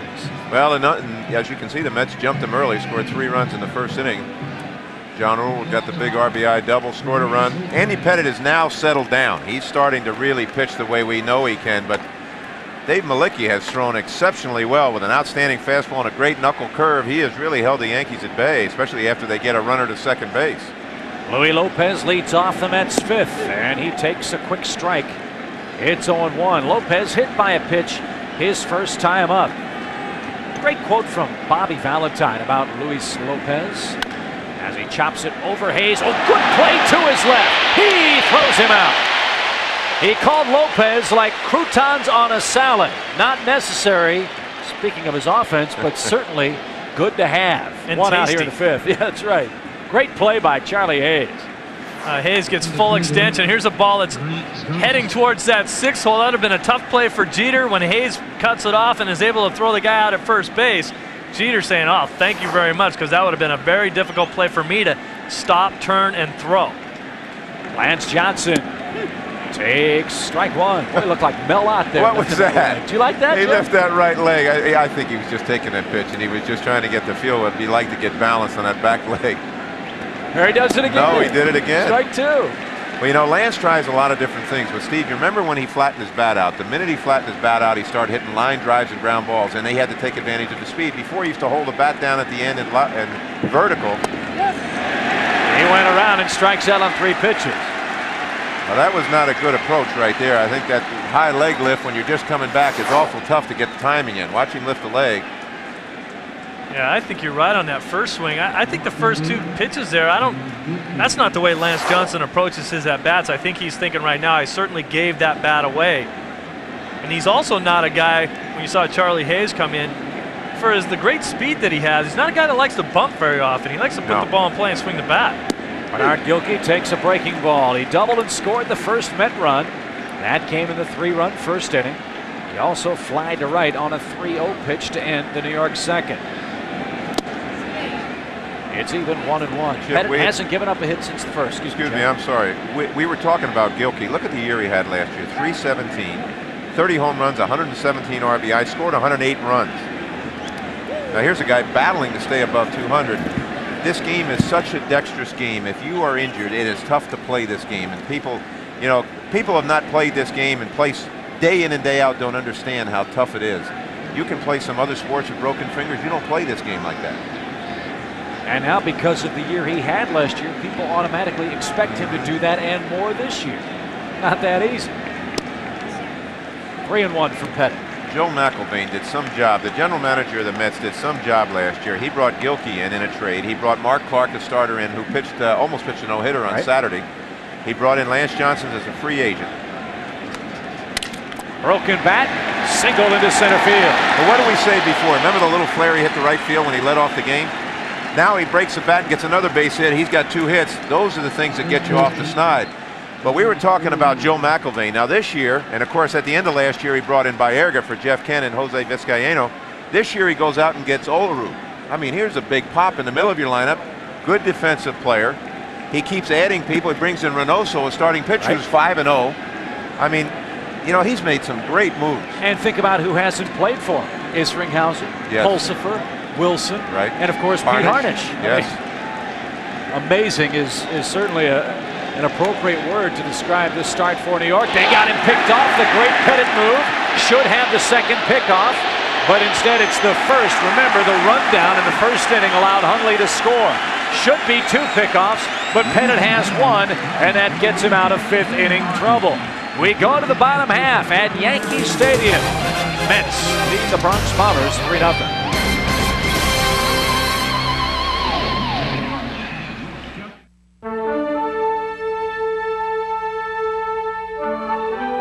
Continental Airlines, Air Transport World's 1996 Airline of the Year. Continental, more airline for your money.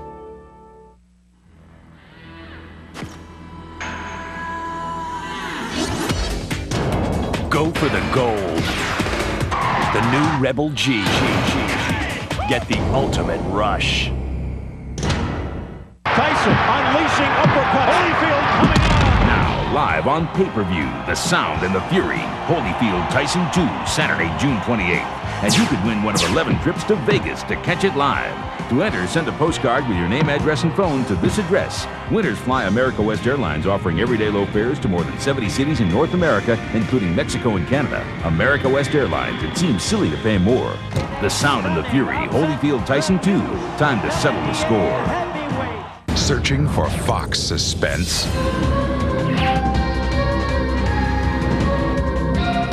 Fox comedy?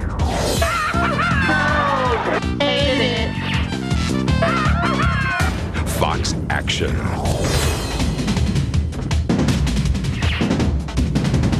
Searching for the power of Fox shows? You'll find it on FX. Fox Gone Cable. Chip, at the outset of the game, you mentioned the great pickoff move that Andy Pettitte has. He's picked off 2 guys tonight. One of the reasons is because he gives a great coil. You see him tuck everything is. His legs come up, his arms go down. That gives the illusion that he's going to throw the ball to home plate. Now watch his head in this one. Most pitchers, and Maury Wills, a great base stealer, said most pitchers who are going to throw to first base will look home first. When they're going to throw to the plate, they'll look to the base as though they're going to try to fool him. So if he's got a left-hander with a good move and he sees him look to the plate, he gets back, and vice versa. But you could see he looked to the plate, coiled in, and made the move to first base. He is really tough. And that got him out of a little bit of a jam in the top half of the 5th. Now to the bottom half, it's 3-0 Mets. And of course, we all know those lefties cheat so much. It's a balk every time they step all the way towards home plate, and the umpires let them get away with it. Not in the National League, where Bob Davidson is lurking, ready to call the block. Mark Whitten leads it off for the Yankees here in the 5th inning. One thing's for sure, we know who's going to win this game. New York. That's right. The question is, which team will it be, the Yankees or the Mets? Mlicki has been masterful tonight. He has thrown now 43 pitches, 29 strikes. In fact, in the first 3 innings, only 8 of his pitches missed the strike zone. In the 4th inning alone, he threw 7 balls out of the strike zone. Well, that coaching staff was right on when they said he's not a nibbler. He comes right at you. You can see if you got a 95-mile-an-hour fastball, even without a great breaking ball, you got to come right at people. Yeah, why would you nibble? No balls, 2 strikes. Say cheese, fastball inside corner. That's the 5th strikeout of the night for Mlicki, and the leadoff man retired here in the 5th. Friends, don't miss FX Primetime Tuesday through Saturday. Leading off, it's the A-Team, followed by TV's hippest detectives, Crockett and Tubbs on Miami Vice. Coming in 3rd is the side-splitting comedy of In Living Color, starring Jim Carrey. FX Primetime every Tuesday through Saturday, starting at 8. One place, FX. Chip, Mark Whitten didn't like that called 3rd strike, but the way Mlicki's pitching the ball tonight, you got to expect that strike zone to expand a little bit. Chad Curtis swings the first pitch, skies it into shallow right center. Coming on is Everett. He's got it. And there are 2 out. Well, it's a good thing it's not a National League game, considering what happened in Miami yesterday with Don Zimmer and Greg Bonet, the umpire, down in Miami. That was an ugly scene. But I don't think anytime, players and umpires should never bait each other. Well, if you have a beef, you should get it out and then get out of there. There's Don Zimmer right there. It'll be interesting for me to see what happens here, Jeff, because Zim has said, I've never seen a guy get ejected from a ball game and then basically challenge the league to fine him or not fine him. He has said, if I get fined, I'm out of here. If I get fined as much as $10, I'm quitting and going home. But he did touch an umpire, pushed him in his excitement. It'd be hard-pressed for me to see that the league doesn't give him some kind of fine for what happened. Now, I tell you what, the league has got to start looking at both sides of the thing, too. They now, do. It can be an attitude thing. I don't put the umpires down because they take an awful lot of abuse, but Don Zimmer was in the dugout. Joe Girardi rips that ball into left field. It'll drop for a hit. Looks towards second, makes the turn. Here comes the Gilkey throw, and he is out by a mile. No! Baerga missed the tag. Boy, this was a great throw, but you know what? We're just talking about the umpires. For an umpire to go and call that play, now we haven't seen the replay to see if it was close. That takes a lot of guts to call that play like that. He could have automatically said, hey, ball beat him, he's out. And too often you see that in the game. But I'll tell you what, John Shulock is a big, tough guy, but I'll tell you what, he's a good umpire. And I think you got to give credit to these new trick slides that guys are coming up with. Joe Girardi did it right there. I love the guy's hustle, but he's out by a mile. But he's going to slide, stop short, and pop up right over the tag.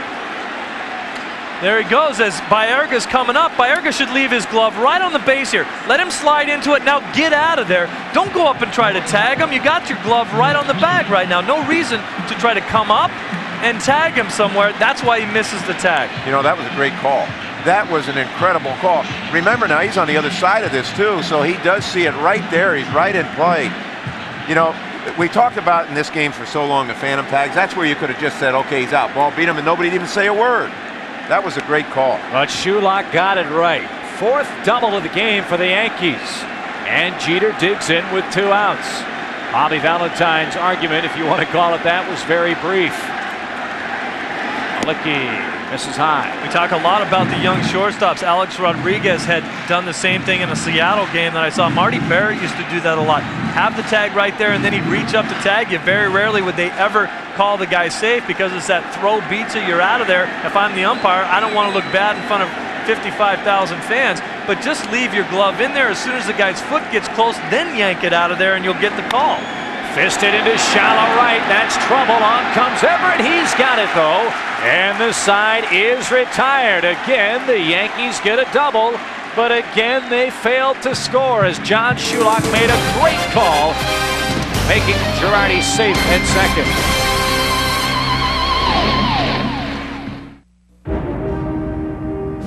Why do I come out here? Because the playing field's level, but the stairs never are. Because if I can't get frost-brewed Coors Light to the fans cold, those guys in the Rockies froze their butts for nothing. So I scale concrete every night. Because somewhere there's a guy eating peanuts or some nachos, and he's thinking of me. Coors Light! Coors Light!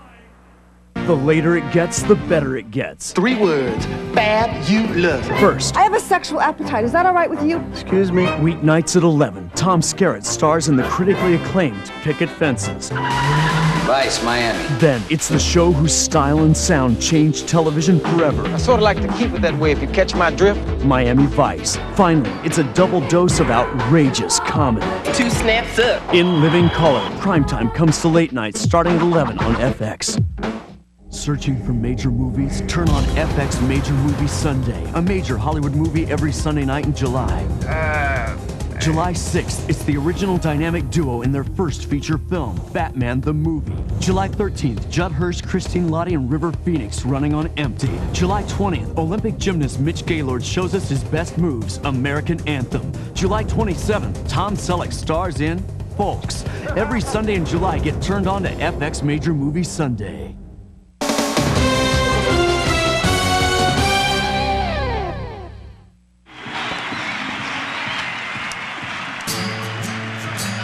October 1st, 1903, 16,000 fans witnessed the Boston Pilgrims and the Pittsburgh Pirates battle in the first ever World Series. Former Pirate Tommy Leach recalled it was a wild series because fans would come out onto the field and argue with players and umpires during the game. An auspicious beginning for another great baseball first. First New York team to win a World Series way back in 1905. The New York Giants, who were then known as either the Mutuals or the Gothams, won the 1905 World Series, just 2 years after the first ever play. 3-0 Mets over the Yankees. Bouncing ball from John Olerud right back to the mound. 1 pitch, 1 out here in the 6th inning.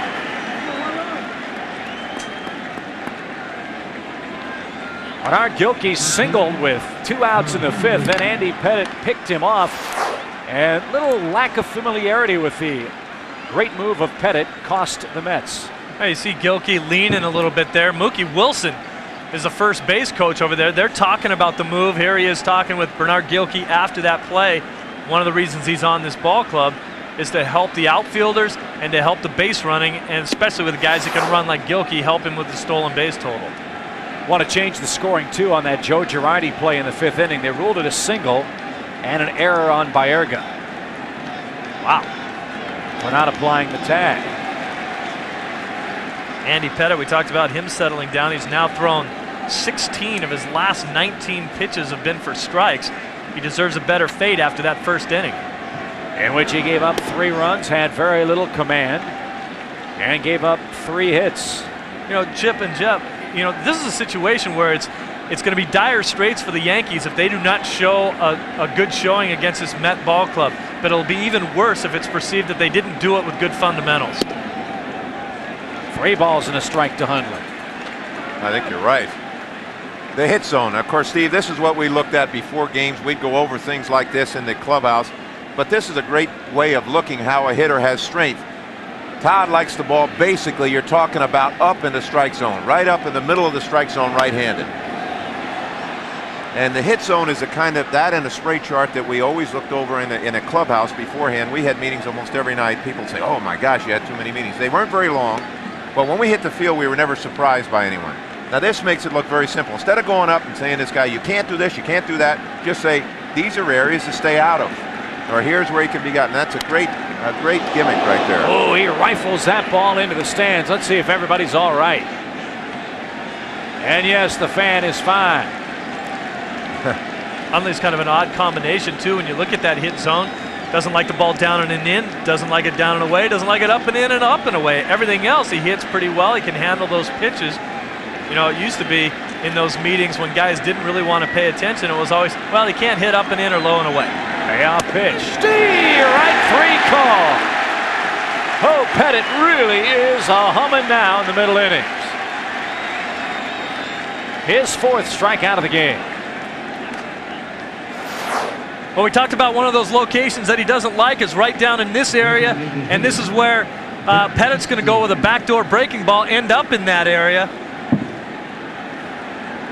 This is one of those pitch where, as a hitter, well, that's a little bit out over the plate. I think Hundley was looking for something in a different location. That ran back over the middle of the plate from the outside part. Butch Husky has his 2nd hit of the game.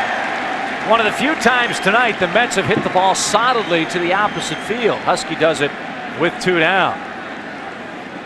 They've had a couple dunkers, a couple bleeders to that side, but Husky, nice piece of hitting to tally the 5th Met hit. Well, you see that closed stance we were talking about. That means with the left foot for a right-handed hitter is much closer to the plate than his back foot. You don't see closed stances as much anymore. You see more of the open stances, but that has really helped Butch. Spread out and closed, he can hit the ball the other way and then turn on balls when they're off speed inside. Wow, he almost caught Husky looking there. Here's a guy who's not going to steal a base anyway. But what happens when a left-handed guy has his move over there, you start to look for the pitch to being delivered to the plate. In the meantime, it's being thrown over to first base, and you're getting picked off even though you're not going anywhere. Outside to Everett, who's 0 for 2. And for a guy like Husky, I think if I was Mookie Wilson, I'd say, look, Butch, your first lean should be back towards the base. Make sure he goes home and then have an aggressive secondary lead. Well, missed it, 1-1. Normally you can surprise some clubs with Butch because he's quick, a little quicker than you think for a big guy. But now he's got a bad hamstring. He's not going to be running anywhere. So I agree with you, Steve. Say, come back one step closer to the base. Don't even mess around with it. Get a better secondary lead so you're at least going towards second base. All ball and a strike from Pettitte. It's 2-1.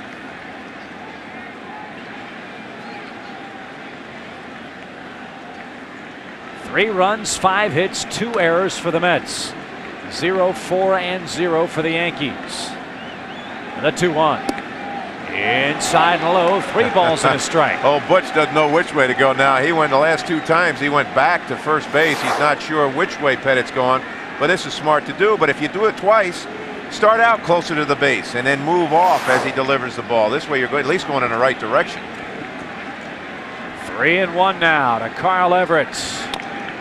Swinging bunt, foul down the third base line. Yeah, I think Husky might be playing a little bit of a game with Pettitte there too. I think he's moving on his first move back towards the base, almost to ensure that he won't throw over, and then he's getting a fairly aggressive secondary lead after the pitch.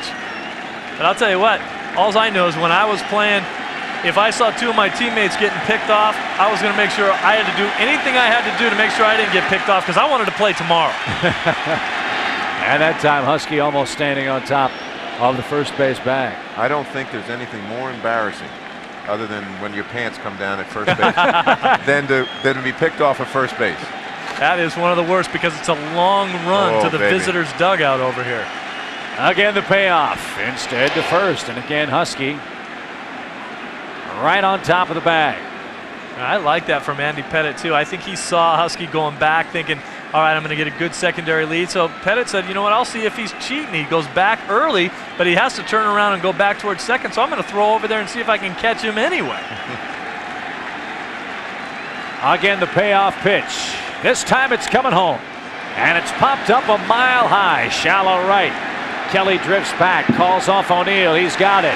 And the inning is over. No runs, a hit, a man left. The Mets have left 3 through 6. We go to the bottom half. Andy Pettitte's Yankees trail the Mets 3-0. This has a nice picture, and this has a nice picture. Holiday Inn has neat TVs. The Ramada has neat TVs. You can change channels here, and you can change channels here.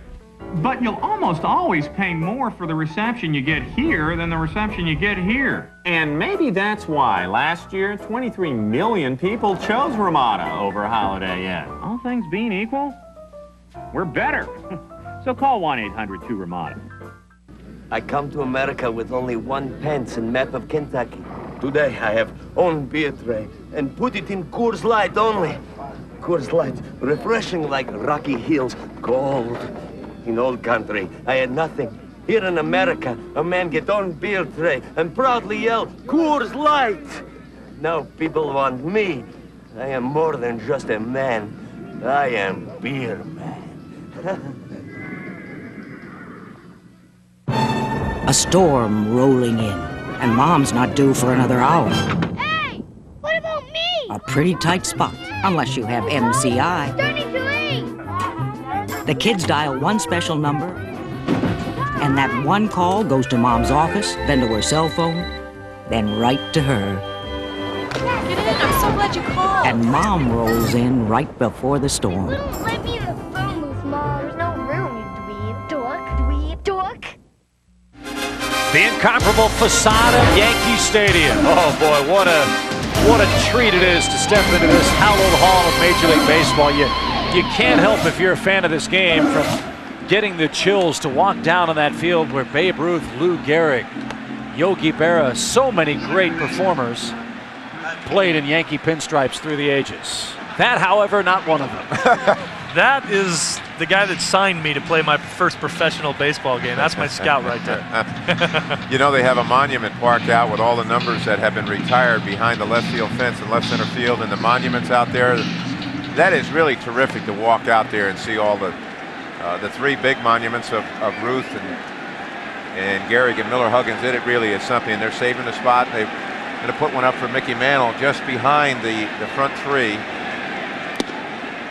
And eventually Joe DiMaggio will have one out there. What's amazing, too, is, correct me if I'm wrong, but in the old days of Yankee Stadium, that was in play. Yeah. Yes. Where the flagpole is, that was in play. Yes. Joe DiMaggio and company used to roam the outfield. You had to hit the ball a ton to get it out to left and left center in this place. 1-1 to Pat Kelly. Couldn't get the fastball. I think that's one of the reasons why they often wonder if Williams and DiMaggio had traded stadiums. Right. How many more home runs those guys would have hit. With Williams pulling the ball into this short right field porch and DiMaggio hitting it over the green monster. Tried to bunt, didn't get the bat back in time. It's 1-2. Correct me if I'm wrong, but there was a rumor that then the owners of the Yankees and the Red Sox actually were sitting at dinner and had a deal worked out on a napkin over dinner, and then by the time dinner ended, they looked at each other and said, nah, tore the whole deal up. Oh, someone spilled mustard on it. I had heard that too. I'd heard that they were proposing that, but boy, you're talking about Ted Williams, possibly the greatest hitter to ever live. DiMaggio had an unbelievable career. Foul past Willie Randolph. You wonder sometimes, though, Fenway is, of course, it was different for Williams because he pulled so much, but there were so many great hitters in the history of the Boston franchise, and it helped that it was a short porch to left field because they could hit the ball that way and know they would hit it. And Yankee Stadium, of course, was cavernous. I mean, it was huge. It was originally 461, and those three monuments used to sit on the field in play.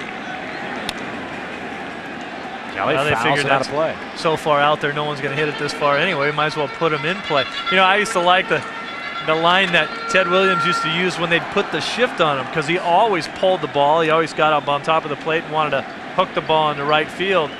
They'd move the infield over and try to take those hits away from him, and he'd say, you know what, they can't play high enough. That's true. 1 ball, 2 strikes again to Kelly. Did he go that time? They appeal to first. He did. He strikes out. Don Denkinger down at first, punches out Kelly. He struck out for the second time. 6 for Mlicki. Did he go? I'll tell you, they're usually always right. You know, you sit in the dugout and with a naked eye, you say, no, there's no way. But when you look at the replays, they're almost always right. The umpires, I mean. Using those black bats at night, it's harder to see. There he went out over the plate. Tough call, real close. That in the National League, forget about it. That's a strike. In American League, sometimes you can get away with that one. But when you're going as bad as Pat Kelly is right now, boy, your world is tumbling down around your ears. Nothing you do is going to work out to your benefit. Paul O'Neill with an 0 for 2 in the game. Takes outside. 1 ball, no strikes. Paul hitting .317, 11 homers, 47 runs batted in. Guys, where does he like the ball? Well, he's the kind of hitter, now Steve was talking before, that likes the ball from the middle in. He doesn't like the ball way out over the plate. And that's, of course, when I told you we had a deal one time, said he had trouble with left-handers, that's where they pitched him. But since he's come over to this league, now you'll take a look. See his hit zone, you can really see where it is, right on the inner half. He's cold out here, right there. So you try to pitch him on the inner half.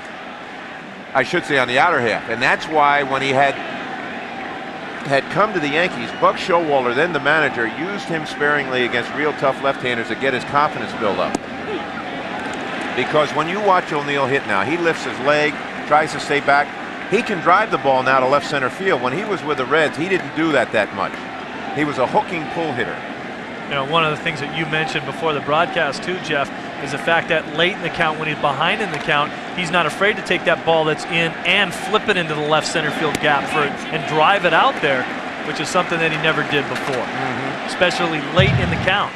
Well, you see Mlicki trying to work him outside, but he's fallen behind 3-1. Now, is Mlicki's stuff good enough to get it past O'Neill inside? And is O'Neill looking for it here? O'Neill's looking dead red. He wants to pull it into the seats. But Mlicki pitched him away and gives up his first walk. He struck out 6. Well, there's one thing about it. When you get to a hitter's count 3-1, you don't want to go inside on a guy because you always teach your pitchers, if you miss farther in. What you want to do is try to throw that strike down and away from him. If he does swing at it, hopefully he hits where you want it to be, and he maybe rolls over the ball. Mlicki has such good stuff tonight. He'd just soon take his chances here with a double play guy. Cecil Fielder starting to turn it up a notch. He had a pretty good double play combination with the guys on bases right now. Cecil struck out and has doubled, and he takes inside 1-0. And the book on Cecil. Now take a look at this guy. When I wasn't kidding before, they had to make the sleeves bigger on this shirt. They make it the size of normal people's legs. Yeah, he's got a waist size on those armholes. Oh, that's unbelievable. So you can pitch him right under those arms because he can't get the bat extended in there. Tried to get out of the way. Did he go to first? He did not that time. Wow. How is Fox's pitch a strike and that one not? Excuse me, Kelly, how's that? I don't know. See, that's what Kelly's saying. He's saying that nothing's going right for me right now. Wow. I'll tell you, that's a close one. Boy, some of the great big strong hitters could stop the bat. Frank Robinson's the best I ever saw at it. Oh, fooled him with the breaking pitch. 2-1. And Don Baylor, I saw Don Baylor hold a check swing like that and break the bat in half. Oh. I mean, that's some kind of strength. I couldn't do that hitting it against the ground. Here's Cecil right there. Cecil's pretty much a guess hitter, gets out in front of one of those change-ups right there. I haven't seen too many change-ups out of Mlicki tonight, but there's one. Has Cecil way out in front. Fooled him again. Well, that's what the good 95-mile-an-hour fastball will do. That says to Cecil in his mind, I got to get going a little faster here to get the head out. Now after setting that fastball up, now he's tantalized him with these two pitches. Now where does he go? 2-2. He can go anywhere he wants. He can go up under the letters, or he can throw a bad breaking ball down and away from him. And that's Mlicki's pattern usually, up under the letters and then the breaking ball. Hammered high, hammered hard, but he pulled it foul. Well, that was a hanger. That was that old breaking ball was sitting up there saying, hit me, hit me. He hit him. And as you saw a moment ago with that graphic, those are the pitches Cecil Fielder, at least in years past, would really crush into fair territory. Yeah, right now Mlicki's thinking, hey, that's not that big a deal. I got away with one. I hung one bad, and I still had him far enough out in front. I'd go right back to it. Just hit it in the right spot this time. He did. And he froze him again. 7 strikeouts. You're right, Steve. You're exactly right. He knew, you know, the breaking ball is a field pitch. And as a catcher, we used to tell our catchers, come right back with it again because you've already felt what it was to hang it. You know the feel of where you want to put the next one. Boy, that's a nasty pitch. He's got great stuff. There's that jelly leg again. I'll tell you, Cecil knows it too. I mean, this is just a great piece of pitching. You talk about confidence.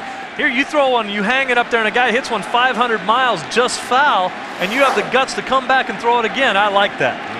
Todd Hundley called it. Tino Martinez takes high. 1-0. Tino 0 for his last 11. Is hitting .209 since May the 9th. This is a guy that got off to a roasting hot start for the Yankees, but has cooled considerably since. Just 3 homers in his last 16 games. It's 2-0. Jeff, you mentioned that Hundley called it. Hundley's the kind of guy that'll sit back there. He'll put the fingers down and then kind of shake his fist a little bit like, come right back with this one. You know, yes. He's the type of leadership that he shows back there. He gives the pitcher so much confidence just by his body action back there. Change right through there. It's 2-1. That really is a good point, Steve. I remember, you were sent to Instruction League to learn how to catch, and you got a feel for the game back there, too. One of the things, the pitcher-catcher relationship is so important, and if the pitcher believes in his catcher, oh, baby, he'll throw anything. And he says that guy can catch it, and he's thinking well. Tino pops it up. Baerga drifts back. He's under. He's got it. And the side is retired. Dave Mlicki has struck out 7. He's walked 1, and he bent the hook over, and Cecil Fielder swung, and he missed. It's the Fox Saturday Baseball Game of the Week. The world champion Yankees clash with the Big Bats in Cleveland. And this is hit high in the air, deep left field. And this is a gunner. As Martinez and company try to cool off the Indians. Or a bitter rivalry heats up as the Dodgers and sensational slugger Mike Piazza make their way to the Bay to battle Bonds and the surprising Giants. Fox Saturday Baseball Game of the Week. Check local listings. FX Late Night presents Tom Skerritt. Your real name is Walter? I was a man, now I'm a woman. Emmy winners Ray Walston, Five-ish Finkel, and Kathy Baker. I have a sexual appetite. Is that all right with you? Excuse me? In the unforgettable series about an ordinary place called Rome, Wisconsin, and the extraordinary things that happen there. We're dealing with a serial bather. Picket Fences. I love this town. Tonight at 11, part of FX Late Night. One place, FX. I'm back! Before he made motion picture history. Before he became the biggest movie star in the world. And we make with the Kleenex here. He was already making us laugh out loud. On In Living Color. Woodchuck the gray squirrel, Woodchuck the gray squirrel. Done coming home. The only place you can see Jim Carrey every night. Alrighty. Is on FX. 2 back-to-back episodes of In Living Color. My job here is done.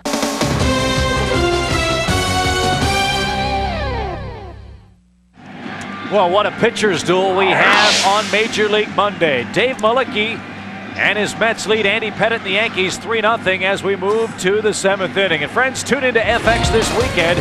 It's Major Movie Sunday, a major Hollywood movie every Sunday night. This week, watch Arnold in Predator, a film from John McTiernan, the director of Die Hard. Arnold Schwarzenegger in Predator, Sunday at 8 on FX. I've seen you star in that movie when you're looking for a hot dog after the ball game. Best part about coming to a ball game, Steve, is you're like a predator out there. That's exactly right. Here's Carlos Baerga leading things off in the 7th. He takes a quick strike. It's 0-1. Chip Carey, Steve Lyons, and the skipper Jeff Torborg tonight from Yankee Stadium. Bronx Bombers trail the Mets 3-0. Baerga fooled on that pitch. It's 0-2. You know, I'm sitting up here thinking about the lesson I got several years ago when I was a coach for the Yankees on marketing, how important it was in marketing. I was a pitching coach for the Yankees, and I had set the rotation up to face the Mets, but we were playing the Mets only a few days before we opened the season. So basically what you have to do is set your rotation up to start the season. But we knew how important it was to the boss when we played the Mets. So I had Tommy John started and was closing the game with Dave Righetti, but I had to use a kid in the middle to get to him. The 1-2 to Baerga, 2 balls, 2 strikes. And the unfortunate young man, Mike Griffin, came into the game. We were leading the game. He struck the side out in the 1st inning. Yes, sir. They scored 4 the next inning, and he was in the minor leagues before he got off the mound. 2-2 pitch, bouncing ball to second. Kelly makes the play, and there's 1 out. And later we had a meeting, and Mr. Steinbrenner, who is a tremendous leader, slammed his fist on the table. He said, "What you guys don't understand, this is a marketing war we're in.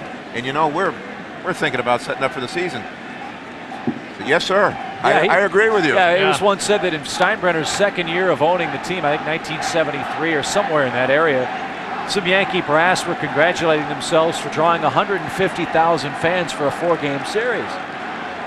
Steinbrenner wasn't all that happy. He says, "Doggone it, I'm not going to be happy until we outdraw the Mets 150,000 to nothing, and that includes the Mets players' wives." That's why it's going to be really fun to watch this rivalry develop if it continues to, as Franco rips a single into right. Because as much fun as the game is tonight, it'll be even more fun reading the tabloids tomorrow morning. Oh man, when you think about what goes on around here, of course, it happens constantly and it's always documented. Here's a great try by Tino Martinez. The ball's right in the wrong place if you're the Yankees.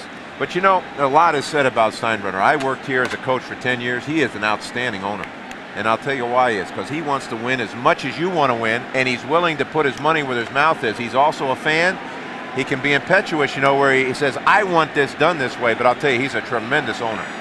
Does Lopez bunt? No, he rips a single into left. So the Mets play a little American League style baseball here, leading 3-0. They don't bunt the runner to second, and the young shortstop has his first hit of the game. With 1 out. Yeah, it's a funny situation here as you see Lopez go down with this pitch. Look at his head down. We saw him peek behind him, but he does a good job of keeping his head down on that ball right there and driving the ball to left field. I think it's interesting how we talked about earlier, a lot of teams will stack the lineup with right-handed hitters against Andy Pettitte. but he's very tough against the righties. And outside of Lopez's base hit right there, it's been the left-handers in the lineup that's been giving Pettitte more trouble tonight. Lefties this year hitting .375 against Pettitte. Righties just .217.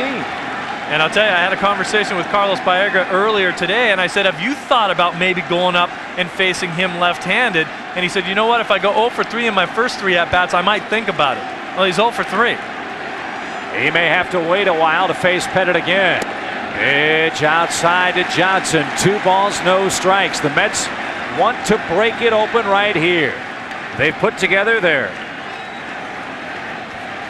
3rd and 4th hits against Pettitte since the 3-run, 3-hit first inning.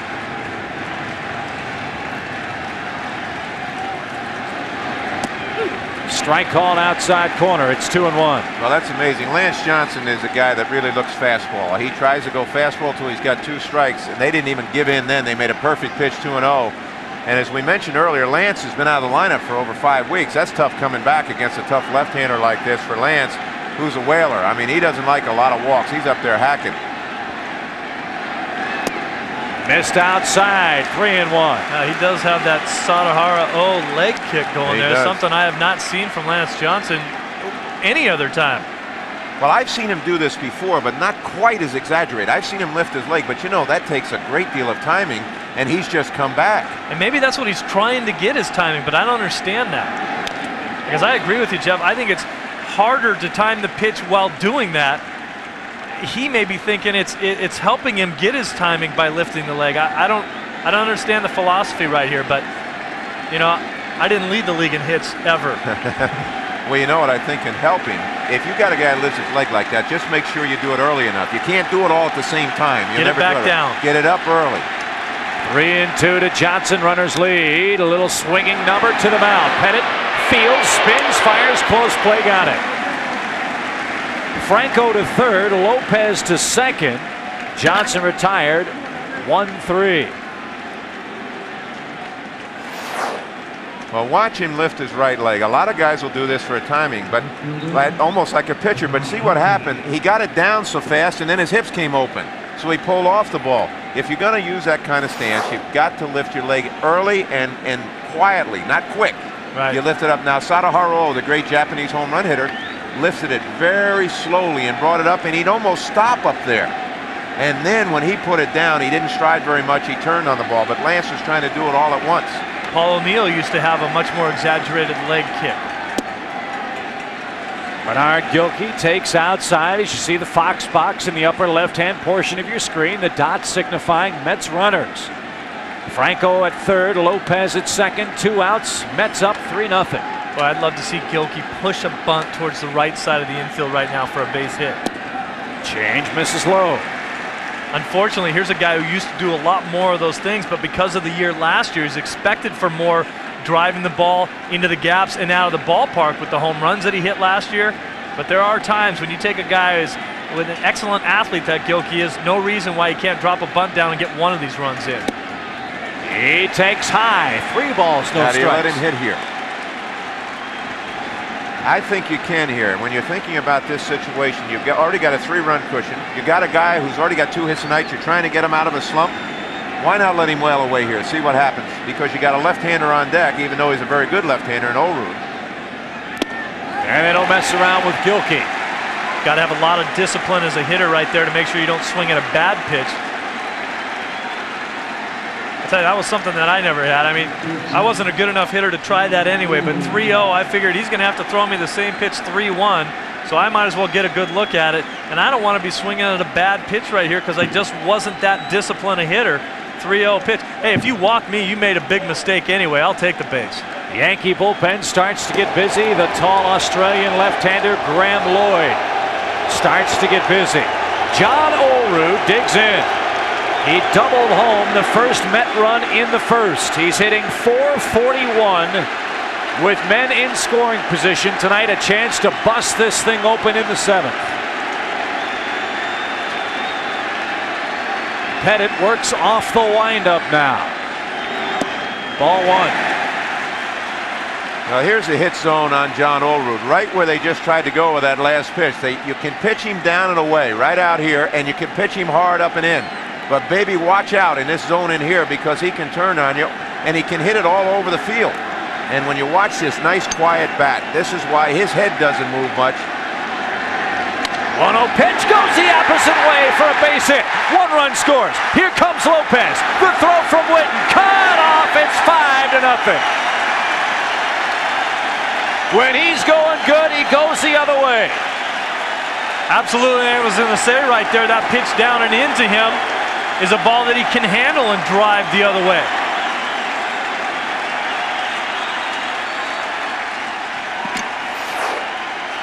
Now watch how his head stays still. Stays right on the ball and his hands come inside the ball. Look at that. Is that a beautiful swing? Now I thought they had a play at the plate, and Witten's got a rifle shot, and Charlie Hayes cut this off. I guess the ball was starting to die and tail a little bit, but you know, unless the guy you have a chance at the man going to another base, why not let it go through to see if you have a chance? But Steve, as an infielder, of course, the catcher's calling for that, trying to tell you whether to cut it off or let it come through. Todd Hundley stands in. Mets leading 5-0. I'm a little surprised too, because as you mentioned, Witten's got a gun out there, and that ball was really tailing hard and back into the line. Girardi probably made the right call by telling him to cut it off, but you know, you're right, in a situation like that, no one else is going anywhere. Gilkey can't go anywhere because the throw has been low enough to be cut off. If Hayes is going to let the ball go through, he's going to deke like he cut it off anywhere. No one's going anywhere. You might as well see how the play ends up. Hundley rips it foul down the left field line. He's in an 0-2 hole. He's walked twice, scored once, and struck out. He also stole home. You know what else happens when you got a big crowd and they all start yelling? You can't hear in the communications. And a catcher might be yelling at the top of his lungs, and the infielder can't hear him at all, so he's got to make his own judgment call on it. That's why normally when you have those kind of communications, you don't say anything if you want it to come through. The only time you cut it is when you tell them to cut it. Runners first and second. Breaking ball, fly ball, shallow right field. Long run Tino, long run O'Neill, and they'll run out of real estate. That's the same situation that you can use in the outfield too. As a center fielder, I wanted, if you said something, you were going to get the ball. If I wanted to play center field, I would tell my right and left fielder, you go after the ball like it's yours. If you hear me say something, then you better get out of the way. I'm not going to be saying you take it, you take it. If you hear me, it's my ball. And the same situation for you. If I hear you, I know you want to catch it. And then as a center fielder, I can overrule you if I want it. But you know, none of that stuff, you take it, because that causes problems out there. If you hear some noise, that means someone's catching the ball. Again, the 2-strike pitch. Change, fly ball lifted into left. Mark Witten is there. He's under. He's got it. And the side is retired, but 2 more runs come home for the Mets on 3 hits. They leave 2. John Olerud, a huge night. He's knocked in 3 for the Mets, who lead by 5. Tyson unleashing uppercut. Holyfield coming on. Live on pay-per-view, the sound and the fury. Holyfield Tyson 2, Saturday, June 28th. And you could win one of 11 trips to Vegas to catch it live. To enter, send a postcard with your name, address, and phone to this address. Winners fly America West Airlines, offering everyday low fares to more than 70 cities in North America, including Mexico and Canada. America West Airlines. It seems silly to pay more. The sound and the fury. Holyfield Tyson 2. Time to settle the score. Don't move! Johnny Depp, Holly Robinson, cops undercover in the hostile world called high school. The criminals are getting younger every day. They're the only cops keeping up with them. Good work, man. Johnny Depp, Holly Robinson, in 21 Jump Street, every Tuesday through Saturday at 7. One place, FX. Searching for major movies? Turn on FX Major Movie Sunday. This Sunday, an elite team of soldiers on a classified mission. Payback time. Are forced to fight an enemy they cannot see. Something out there waiting for us. The hell could have done this to a man? But in God's name. Arnold Schwarzenegger. What the hell are you? Predator. Sunday at 8 on FX Major Movie Sunday. Guys, there's an unhappy young left-handed pitcher. But a great piece of hitting from John Olerud has broken the game open for the Mets. 5-0 as we head to the bottom of the 7th inning here in the Bronx. And again, friends, FX would love to hear from you. Starting June 23rd, we invite your questions here at Major League Monday via email at mci@foxsports.net. Just type in your questions and we'll answer them live on the air. It's sponsored by MCI, and is that simple. Again, the address on email, mci@foxsports.net, starting next Monday here on FX.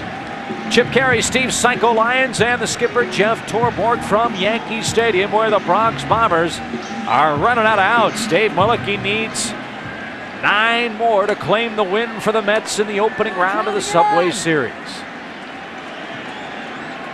Charlie Hayes is ready to lead things off. He is 0 for 2 tonight. And ball 1 low. Sometimes, Chip, when you talk about fundamentals in the game of baseball, a lot of people assume you're talking about defense.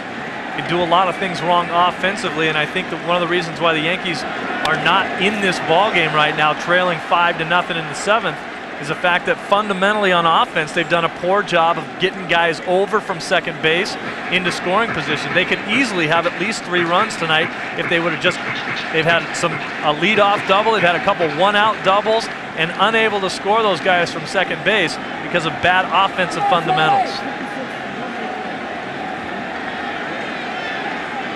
Charlie Hayes with a count of 1-1. Took a shot at right. He's behind 1-2. That gives you a little idea of the kind of stuff Mlicki has. That was a fastball that beat Charlie Hayes.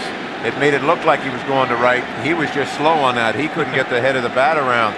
I'll tell you, that's the other thing. A lot of things, pitching sets the tone. A lot of things can look bad in your game when the pitchers are really sticking it to you and have great stuff. Boy, you can look awful. Yes, tip your cap to him is right. 1-2. That miss downstairs. Only the 73rd pitch of the game for Mlicki. You know, Jeff, it's no fun to have a guy as smart as you up here, because when I was playing and I'd be trying to pull the ball and I'd accidentally shoot one into left, I was banking on that announcer saying, boy, what a nice piece of hitting he did right there. And I was trying to pull it as big as day, and I just accidentally hit one over the left. 2 balls, 2 strikes. Mets leading the Yankees 5-0. It's full now. Mlicki tonight has yet to, well, I beg your pardon, has walked 1 man. That was Paul O'Neill with 1 out in the 6th. Late inning walks are often deadly. The count full now. 3-2. Breaking ball popped up, and that'll reach the upper deck. A huge crowd tonight at Yankee Stadium in the Bronx. 56,188. Second biggest crowd for the Yankees since opening day. It's great to see in this ballpark, and I tell you, we were all here last year during the World Series, and the way this city acted after the Yankees won the World Series was great. Great for baseball, great for the city, and it was something I think very appreciated by the rest of the nation. All 4 low. Hayes coaxes the leadoff walk in the 7th. You guys talk about the lack of offensive fundamentals by New York. Now with the leadoff man on with a 5-0 hole. Let's see if New York can finally make some hay here. Well, they need base runners. You can see Joe Torre sitting there. So much flies around this situation with the Yankees always. It doesn't matter when it is. Whether you're winning or losing, there's got to be so much flying. And there's something good about that keeps you on edge the way you play hard, but it's a long season. It can wear you out a little bit. Joe Torre, what a job he did last year. I started talking earlier about the coaching staff he has. What a great job they did. High pop from Mark Whitney, swings at the first pitch. Jeff, how about your philosophy on a situation like that? We are into the 7th. Mlicki's been coming right at guys. He has been getting ahead. But at the same time, what you need here is base runners. Do you change your philosophy as a manager, especially in this situation, and have a guy like Whitten going up there thinking about maybe taking a strike this late in the ball game? Well, I'll tell you how I feel. It's too early to take a strike, I think, when you got a power hitter, especially a left-handed power hitter in Yankee Stadium. But you tell that hitter, don't get beaten on a fastball. If you're going to go up there and swing at a first ball fastball, you better pull a foul. if you don't hit one well. He did not do that. So Chad Curtis digs in. He swings the first pitch. That ball hammered into right, but it dies out there. Carl Everett hauls it in. Again, first pitch swinging. Again, he hit it to the right side. And again, the Mets reach up, grab it for out 2. What I was starting to say was the coaching staff of the Yankees are guys like Chris Chambliss, Willie Randolph, former Yankee captain, Mel Stottlemyre. They played in New York before and they were successful. There's Chris Chambliss. There's Joe Torre, of course, sitting there. Don Zimmer was a coach here on 3 different occasions. Don Zimmer is a terrific baseball guy and a superhuman being. That's why that stuff yesterday with the umpire, I believe what he had to say. I think sometimes now some of the attitudes are just going the wrong way.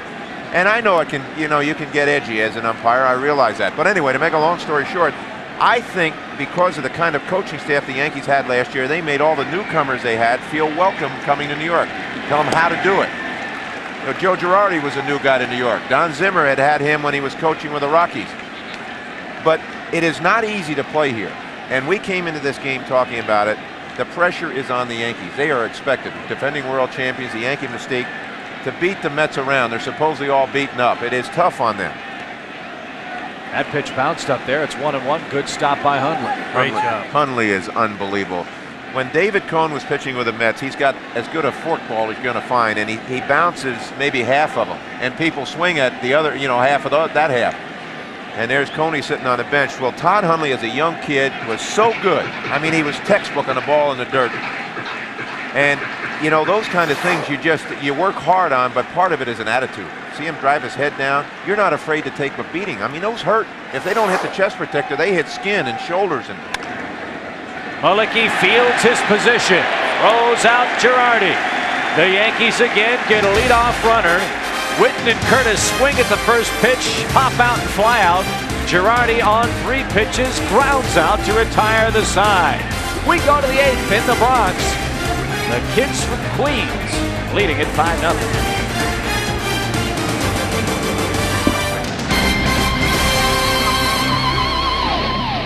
Looking for a loan to consolidate your debts and make some home improvements? Call First Plus Financial. Hi, I'm Dan Marino. With a loan from First Plus, you can borrow up to 125% of the value of your home, less your first mortgage balance. Just call 1-800-510-PLUS. There's no application fees, and they'll give you an answer before you hang up. So if you want to pay off your high-rate credit cards and other loans, plus still have money to make some home improvements, call First Plus at 1-800-510-PLUS. The later it gets, the better it gets. Fabulous. Tom Skerritt stars in Picket Fences. Then it's the show that changed television forever, Miami Vice. Next, it's a double dose of comedy. 2 snaps up. FX Late Night, every night starting at 11:10 Central. Searching for the power of Fox Sports?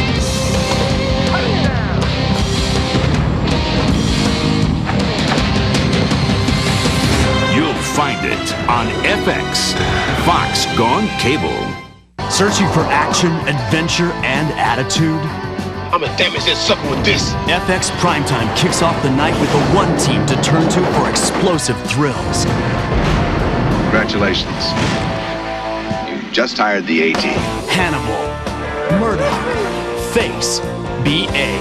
4 bad soldiers, 1 mean team. I love it when a plan comes together. The A-Team, Tuesday through Saturday, part of FX Primetime. One place, FX.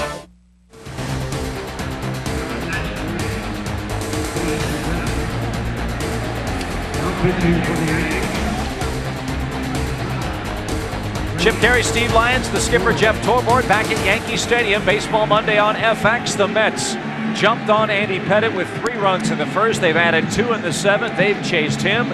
John Olerud with 3 runs batted in. The Mets have taken advantage of their opportunities. And Mr. Mlicki, guys, has been absolutely tremendous with a 7 strikeout performance tonight. Boy, has he ever been. John Olerud has been tremendous too, and he's been tremendous all year long. That's the amazing thing. It was said by the Toronto Ball Club, and they came out after they let him go, that he is never going to be able to handle it in New York. But he's really quiet. I know very you talk to him, so guy. quiet. He's not going to get caught up in any of the stuff around New York. He's just going to go out there and play. And when you're putting up the kind of numbers that he's putting up right now, not too many people are going to bother you. That's right. Now here's Graham Lloyd. Look at the numbers. I mean, some of his numbers are reversed around. Big lefty that came over from Milwaukee in that controversial deal. I mean, 15 innings pitched, 24 hits. You'd like to see that reversed a little bit, and his strikeout to walk ratio is the same. Walked 9 guys, only struck out 5. First man he faces is Husky. Butch tonight, 2 out of 3 with an RBI. I'd like to get back to that conversation that you started, Jeff, about the coaching staff, and it was my opinion that Bobby Cox started it when he came into Atlanta. He had guys around him that were willing to work, and I think you took that same attitude into Chicago. Hot shot. Oh, what a play by Hayes. Scrambles to his feet, and he throws him out. That's a Gold Glove caliber play at third. Well, that was a great play on both ends after making that great play. Look at Charlie Hayes dive for this ball. I mean, he's given up his body on this one. That ball's almost by him before he gets it. And he still has athleticism to get up and throw over to first. Now the ball looks like it short hops at first base. I think Tino Martinez comes up with a heck of a play on the other end. I don't think Tino Martinez gets enough credit for his defense over there, picking and grinning over at first. What a spectacular play by Hayes. Wade Boggs make that play? Yes. Wade Boggs can make that play. He couldn't when he first came up. Wade Boggs worked more on his defense than anybody did, and he was noted as a bad defensive third baseman when he came up. And that's one of the things that he really worked on and became a very good defensive third baseman. Everett stands in 0 for 3 tonight. He struck out in the first, popped to first in the fourth, and popped to second in the sixth. But getting back to that conversation, I think Bobby Cox understood that the way to get better at the major league level is to give your players a chance to get better. A lot of guys come to the major leagues and then think they're here and they can't get any better. Put guys around you like you did, Jeff, with Terry Bevington and Joe Nossick and Barry Foote and Dave LaRoche. Younger guys, aggressive players, that the way they played and also the way they coached made the players better at the major league level. And you gave them responsibilities and let them go out and continue to teach major league players to get themselves better players. Everett slaps that ball into left center field. Curtis got a great jump.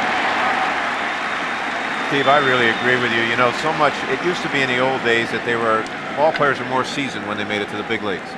You have to do a lot more teaching at the major league level now, but also as a manager, why not take advantage of guys who are so sharp in their areas of expertise? Let them be with the players. The players a lot of times will not talk to the manager in certain situations. Now, Bobby Valentine sitting there talking to Bob Apodaca has allowed Bob Apodaca and Randy Neiman, the bullpen coach, who is also a former pitcher, let them work with the pitching staff. I mean, you're foolish if you're a manager to do not take advantage of real bright baseball people. And Apodaca's a great one. Oh, he is. He's exceptional. One ball, no strikes to Baerga. Stoudemire there with Joe Torre. Those guys are always going to stay close together, and a good manager will take some advice from his coaches and then make the final decision. You have to do that. You know that the final decision is going to rest on your shoulders. But if you don't have 3 or 4 other guys' opinions in your ears before you make that decision, I think as a manager you're making a big mistake. Yeah, I agree with you. Baerga smacks it again to center. Again, Curtis. Good play to run to a spot, make the catch and retire the side. Graham Lloyd works a perfect 1-2-3 8th inning in relief of Andy Pettitte. On to the bottom half we go. The top of the Yankee order, 2 up in a 5-0 Mets game.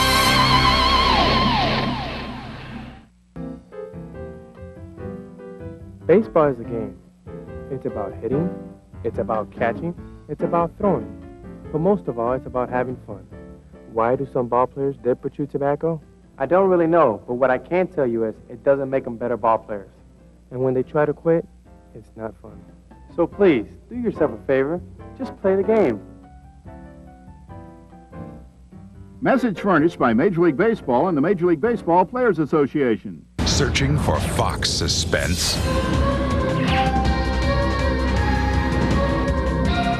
Fox comedy?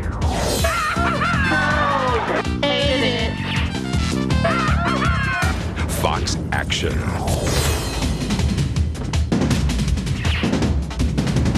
Searching for the power of Fox shows? You'll find it on FX. Fox Gone Cable. Don't move! Johnny Depp, Holly Robinson, cops undercover in the hostile world called high school. The criminals are getting younger every day. They're the only cops keeping up with them. Good work, man. Johnny Depp, Holly Robinson in 21 Jump Street. Every Tuesday through Saturday at 7. One place, FX.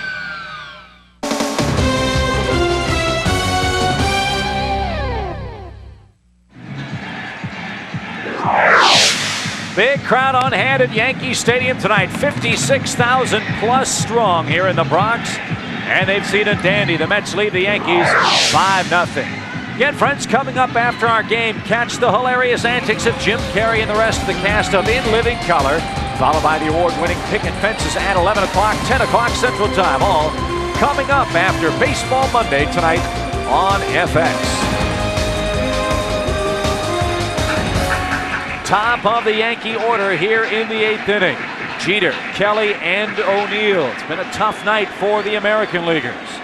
The National League leads or has won 9 of the 10 Interleague games played tonight. The Cardinals and Milwaukee are in a scoreless tie. Jeter tonight, 1-4-3, takes a quick strike from Mlicki. I tell you, I think one of the things that is most fun for me to watch the games now that I'm not playing anymore is the battles that go on between pitcher and hitter. Jeter got jammed his first time up, but got a hit. Mlicki has stayed in on his hands all night. I wonder who makes the adjustment at this point in the game. You know, it's interesting, too, watching Derek Jeter. I haven't seen him in a couple weeks. He's moved back off the plate a little bit. The word's gotten around. They've been pounding him to death inside. And so he's moved off a little bit, and your good hitters have to make adjustments throughout their careers, not to mention in a season. Foul back. Remember years ago when you played with Mike Greenwell? Mike Greenwell was tearing it up. Finally, everybody started pounding him so hard, they said pound, pound, pound, and he started to struggle. He had to make an adjustment in his swing. Right, it was a great breaking ball, great off-speed hitter, and for a young player, they always say, you know, let's see what he can do with the fastball, but then if you get ahead, junk him, and then they'd junk him and he'd hit it, and then they started saying, well, let's just keep pounding that fastball in on him, and you're right, he did have to make the adjustment. Did fairly well over the years. Oh, did he ever? All ball, 2 strikes to Jeter. Jam shot to short. Good play, Lopez. High throw, Olrud the stretch. 1 down. Boy, you talk about a guy that's really famining right now. Jeter had an 11-game hit streak. Since then, he's hit less than 200. 1 out here in the 8th inning. And Greg McMichael up for the Mets, returning to the scene of the crime. Last year's World Series. Yeah, Jeff, I'd like to hear your opinion on this. Me and Chip have talked about it a lot. I like to think that sometimes when you're in a hitting streak, you're going so well that can potentially be the beginning of a slump because you stop concentrating so much on the pitches that you like to hit. Everything looks so good to you. You're swinging at everything. And then you start to lose it a little bit, but you still think about that hit streak. You still think you can hit everything that's thrown up there. Everything's going so well for you that you start to put yourself in a slump because now you're over-aggressive. You're swinging at pitches that you don't normally hit. And now the next thing you know, you look up and you're 1 for your last 12. Well, I never had a hitting streak, so I can't relate to that, but I do think you're right. I think what happens, too, is you know you're hitting so well, you're starting to say, when is this going to stop? I mean, it might stop here. Now, I feel so good, and you stop. I think the game is a game of concentration. I think you do stop concentrating. The greatest guys that we have seen play this game, pitchers, hitters, they were able to concentrate better than the rest. I know Don Manning would get in a park like this, he wouldn't even know there's anybody here. When he locked in, baby, he was in there. And your great pitchers, Nolan Ryan, think he cared about how many people were there? Harold Baines, if he had 2 hits, he wanted 3. Yes. If he had 3, he wanted 4. You know, too many guys in this game, myself included. If I had 2 hits, I was thinking, wow, it'd be nice to add a home run to that. You know, I'll still be 2 for 4 even if I ground out here, but not Harold. He'd be saying, I want another double in the gap. Ouch. Kelly fouls that ball off his foot. He has really had a rough night. He struck out twice, has grounded out to third. And he's hobbled on that play. And guys, you all know better than anybody. There's no padding for a play like this. Oh man, that hurts. It's on the shin. That one hit on the shin. I mean, they hurt enough. The ones that go down on your toes hurt. You know, they go down on the top of a shoelace, for an example. You feel like you broke your arch and it's going to fall out of the bottom. But the ones that hit on the shin, there's no meat there. Oh, baby. And you know you're doing something wrong when you're fouling off your shin. I mean, you think Lance Johnson's got shin splints. He may need one after the game, will Mr. Kelly. I feel sorry for Pat Kelly's dog after this game because he's going to go home and kick him. 2-2. Outside, 3 balls, 2 strikes. Now you're not advocating that kind of No, absolutely not. But I'll tell you what, sometimes you feel like hurting something. You know, you're going to take a bat and break a garbage can. You know, you need to go over there and sit down and just stay away from everything because you might hide the razor blades, you know? 3-2 pitch. Base hit to right field. That'll make him feel better, and the puppy barking with joy. Yeah. As Kelly reaches with 1 out here in the 8th inning. I made the trip in here with my 12-year-old daughter, and I can remember when I was playing, that was the only thing that could make me feel better after a bad day. Go home and see her smile, and it was like, all right, I can go back tomorrow with a smile on my face. Boy, this game can get to you, though. The stomach starts rolling. You can't take anything for granted. I guarantee Bobby Valentine right now is thinking, hey, wait a minute, I know this Yankee team can recover in a hurry. One swat here, and then here they come. Heart of the order due up. O'Neill took a shot at left, fouls it off the facade at the 3rd deck. But people don't understand that have never lived this life. You know, they think it's glamorous. They don't realize what a grind it is. Once you get the season begun, you barely have any days off. That's right. A lot of times on a day off, you have to travel, which is work. You're away from your family at least half the time. One time I sat down in the bullpen and figured out how much I had been away from my wife, like 9 years. 1 strike pitch, fouled away again, and well, that's the only reason why she can still stand having you around. Is the well, fact that 34 years we've been married, so yeah, I guess maybe that's a good it. one. Yeah, and then we had 2 of our sons play professional baseball. You know, they had lived a life like so many father and sons duos you see now in the major leagues type of thing, and then even 3-generation families like the Boones and the Bells.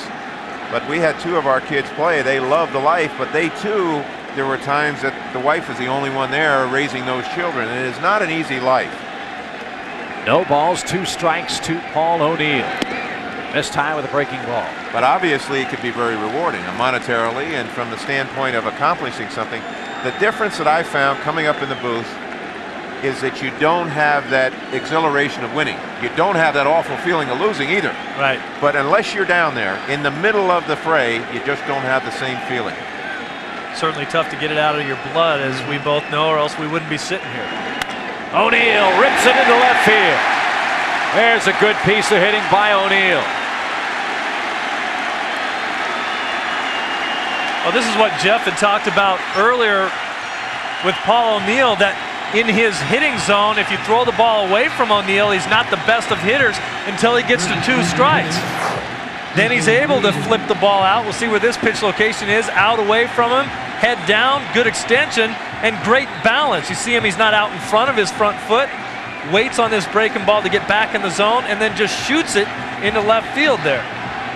Big adjustment that he's made over his career, being able to do that and not be such a dead red pull hitter all the time. Like the way Hundley takes charge here too, Skipper, and heads out, talks to his right-hander, tries to settle him down. Yep. He's in command of the game, but with Fielder, you make a mistake, and then it's here come the Yankees. Well, you're not kidding, and there are times that you'll get a sign from the dugout, you know, a little sign with your hands, go out and talk to him, but Todd doesn't have to be told that. Now, Todd right now is giving the outs, pointing out, here's what we got.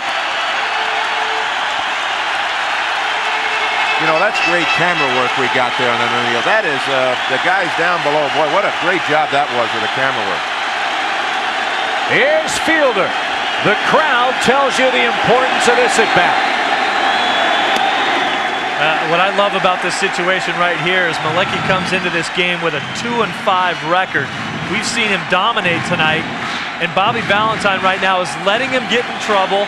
If this is a home run ball to Fielder, he's still winning the ball game. He's probably out of there, but he's given him the chance to get out of trouble, which only gives him more confidence for his next start. Hasn't completed a game yet this year. The 1-0 inside 2-0.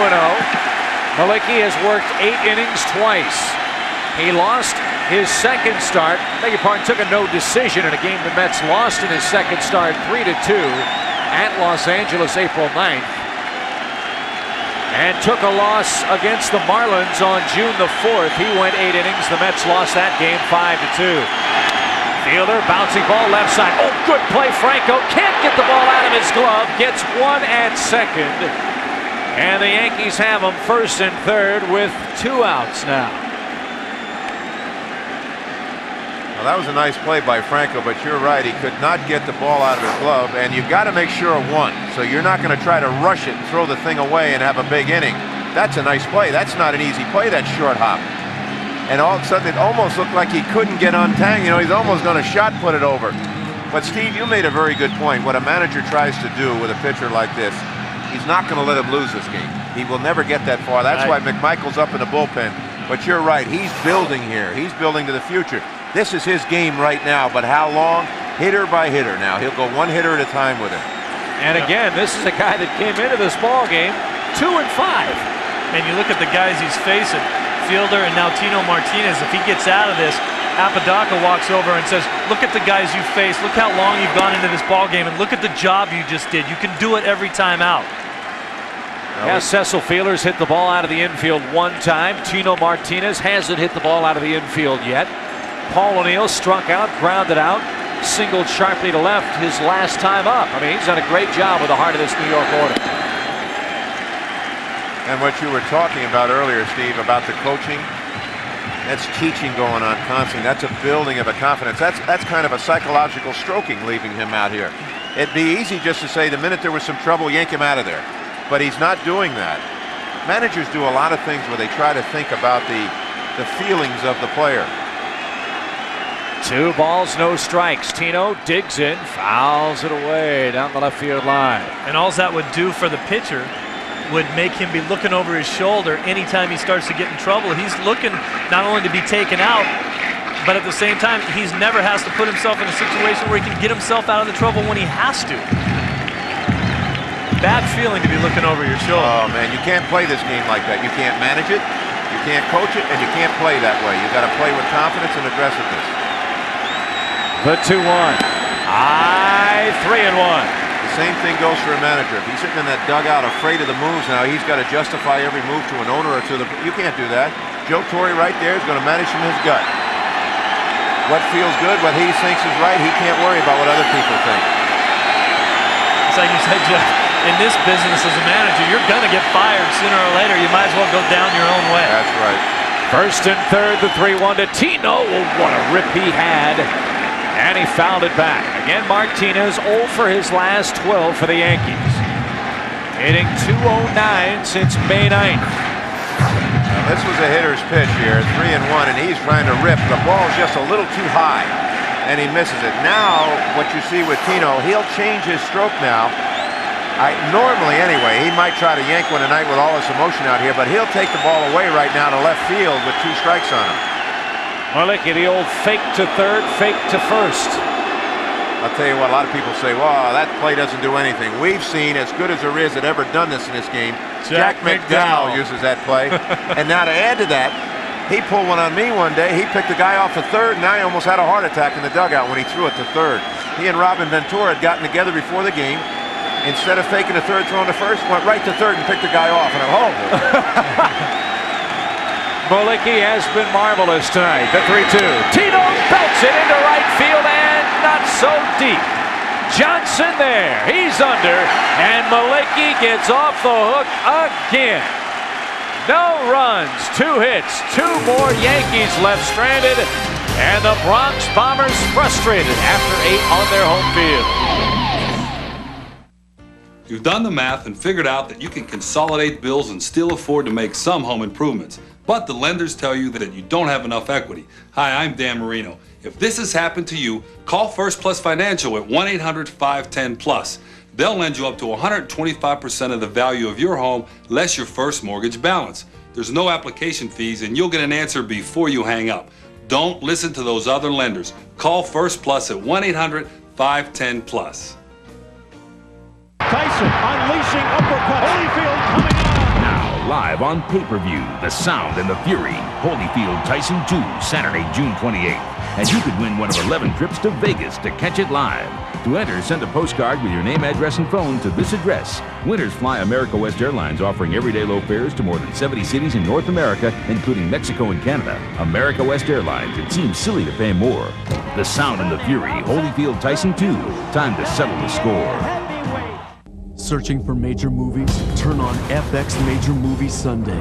This Sunday, an elite team of soldiers, on a classified mission. Payback time. Are forced to fight an enemy they cannot see. Something out there waiting for us.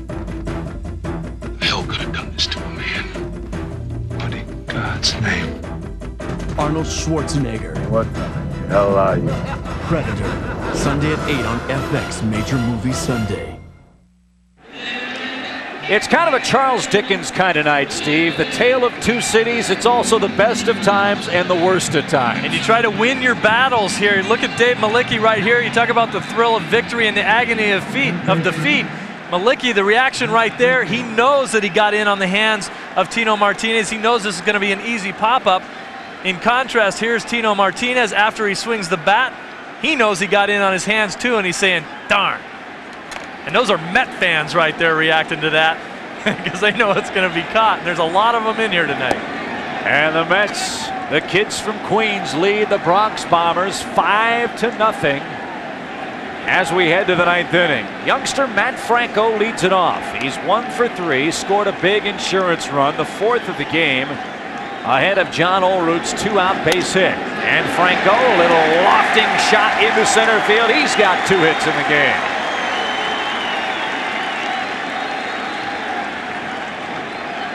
You know, not even thinking about what Franco just did offensively. That's second hit against the left-hander, his being a left-hander. What these Mets do is not beat themselves. Now, when he got that ball before, it was almost a double play situation, and somebody might rush it, throw it away, and he got a big inning.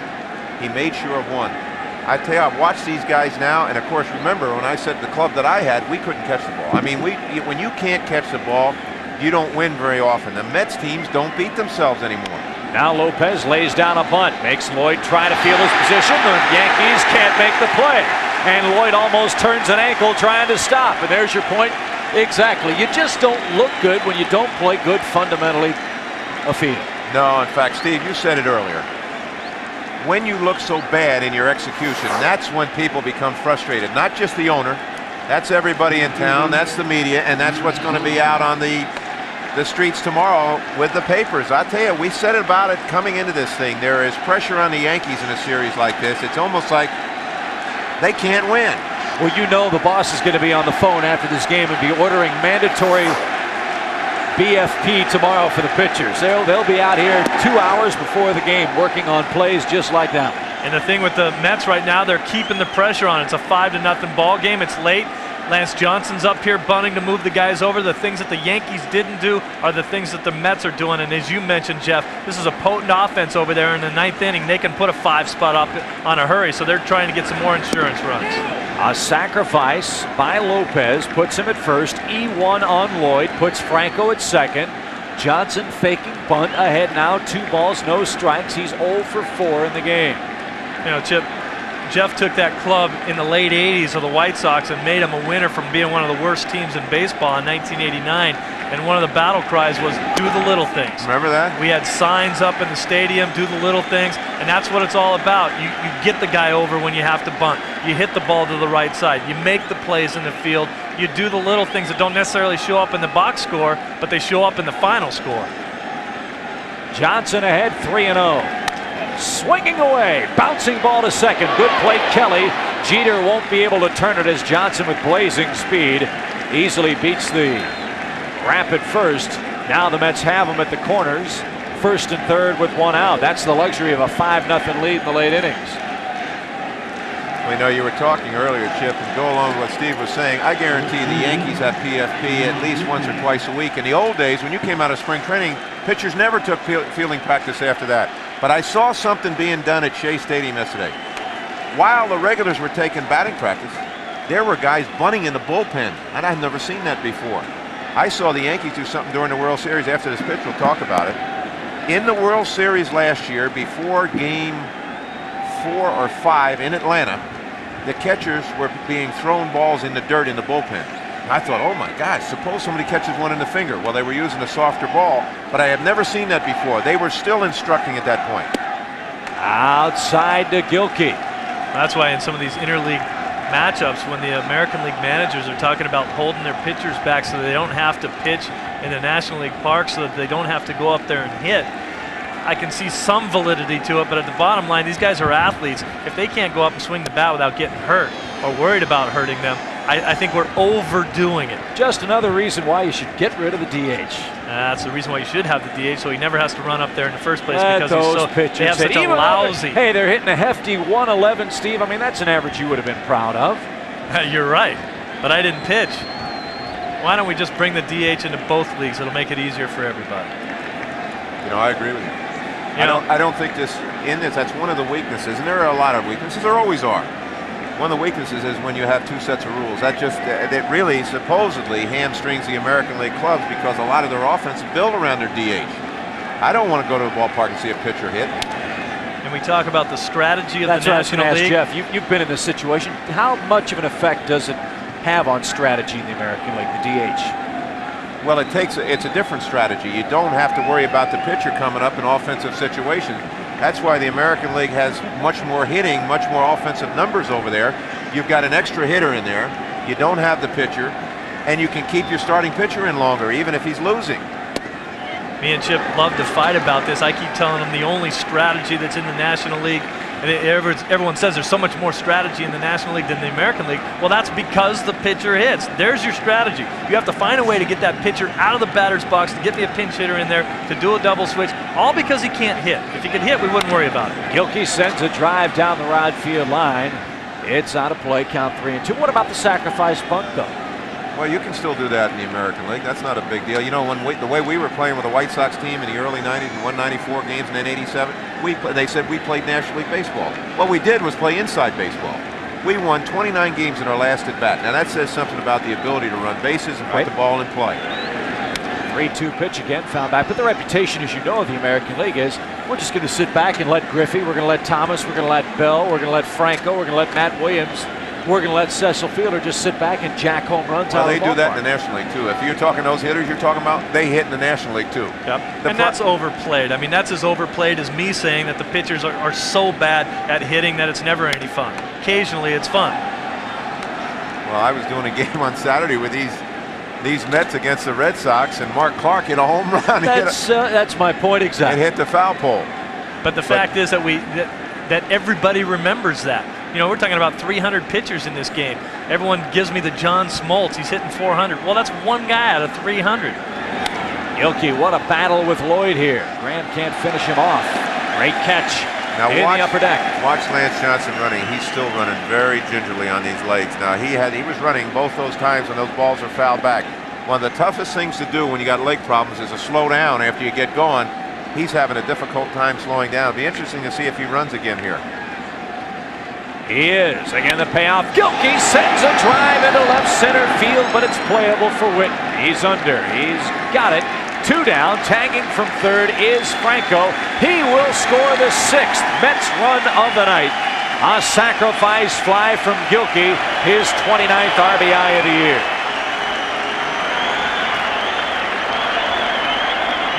First baseman.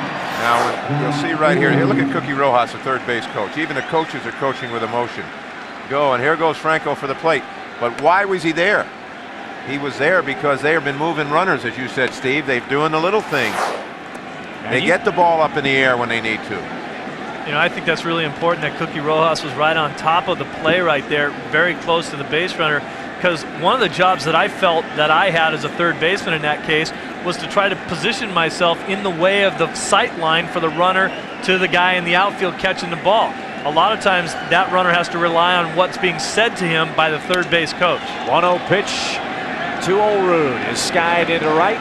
Easy play for O'Neill. He's got it, but the Mets add an insurance run. An unearned run here in the 9th inning off Graham Lloyd. We head to the bottom half. The Mets 3 outs away from the first win here in the Big Apple Series.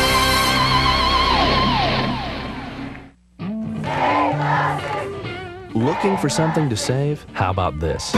Save the money. It's National Car Rental's Spring Saving Days. Just call 1-800-CAR-RENT now to lock in great spring rates. Save the money.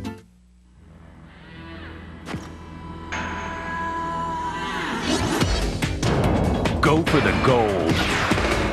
The new Rebel G. Get the ultimate rush. Is it just too hot outside? Try a mystifying new way to keep your cool with the amazing Misty Mate, the personal portable air cooler. It actually lowers the temperature up to 30 degrees. Just fill with water, give it a few quick pumps, and turn on the cool. The fine mist flash evaporates for a cool, refreshing sensation. It's rejuvenating, like being next to a waterfall. Have fun in the sun for hours on end. Lightweight, carry it comfortably over your shoulder, or attach the adjustable belt as a fanny pack. So it's ideal for hands-free use. Take Misty Mate along, and you can exercise on the hottest days, or work outdoors in grueling hot weather. Bring it to the ball game and be the favorite fan. Improve your sports performance with Misty Mate, only $19.99. Call now and get the Cool Tie. The building crystals instantly turn it into a cool pack. Misty Mate and Cool Tie, the coolest new products under the sun. Stay cool and order your Misty Mate and bonus Cool Tie by calling 1-800-716-7744 or send check or money order for $19.99 plus $5.95 shipping to the address on your screen. Call 1-800-716-7744. Well, 3 outs stand between Dave Mlicki and immortality. Mets enjoying a 6-0 lead. Mlicki will be the intriguing answer to a trivia question. We had one just like that earlier in the ball game. The last 2 men to pitch in a game between 2 New York teams. Tonight, Andy Pettitte, the big-name pitcher for the Yankees, started. He got hammered. Now it's Mlicki seeking his first career complete game with a 6-0 lead here in the 9th. You know, that's what makes this game so great. On paper, it looks like it could go one way. You've got as good a pitcher as there is in the American League, and Andy Pettitte going tonight. Mlicki 2-5, and yet who's still standing at the end? This happened last night. Bobby Jones going for his 12th win. Vaughn Eshelman for the Red Sox is the star of the game. That's why it's so great. This game is played on the field. It's not played in the papers or on stat sheets. As Joaquin Andujar said so eloquently, you can sum this game up in 2 words. You never know. Yeah, and that's why they play 162 of them. Charlie Hayes tonight is 0 for 2. He's had good luck against Mlicki over the course of his career, but not tonight. The Yankees have been stymied on 6 hits. They've left 8 men in scoring position tonight. 8 men on base, 5 of them in scoring position. And they're 0 for 10 in scoring position situations. And Hayes opens up the 9th inning. He's going to try for 2. Here's the Gilkey throw in time. This time they got it.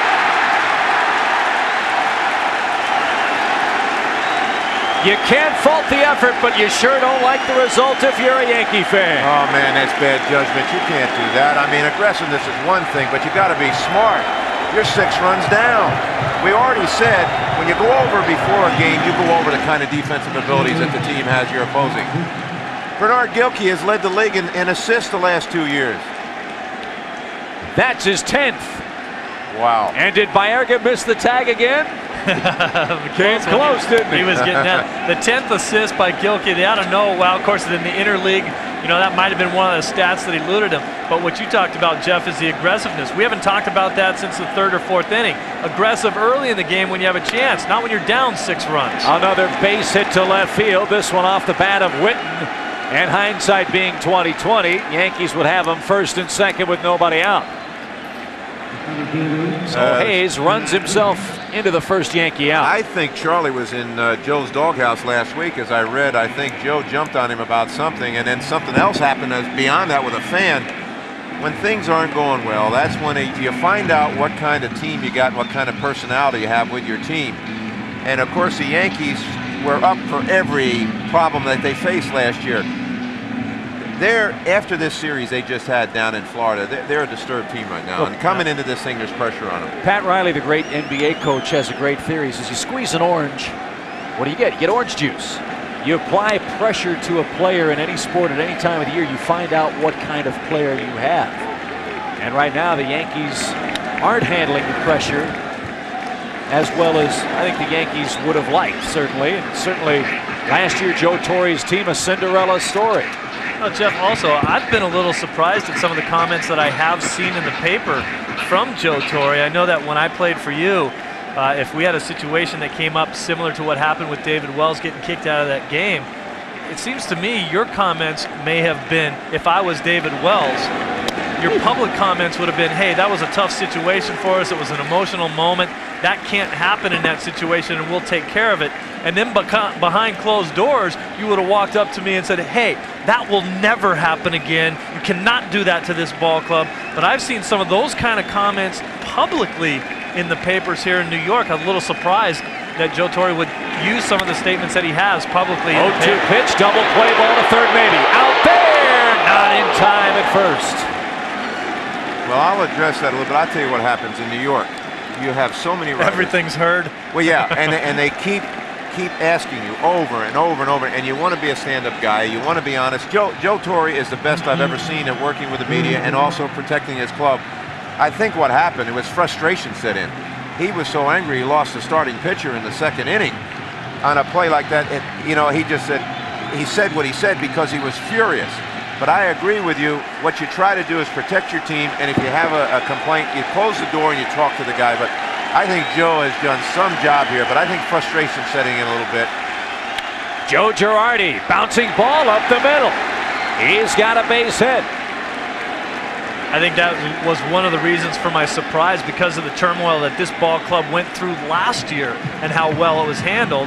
They went on to win the World Series. You see some fringe areas, things that are happening to this ball club this year that aren't quite being handled so well. And this team, as you said, needs to get back under the same roof and get going again, because if they don't, it could be disaster in this town very quickly.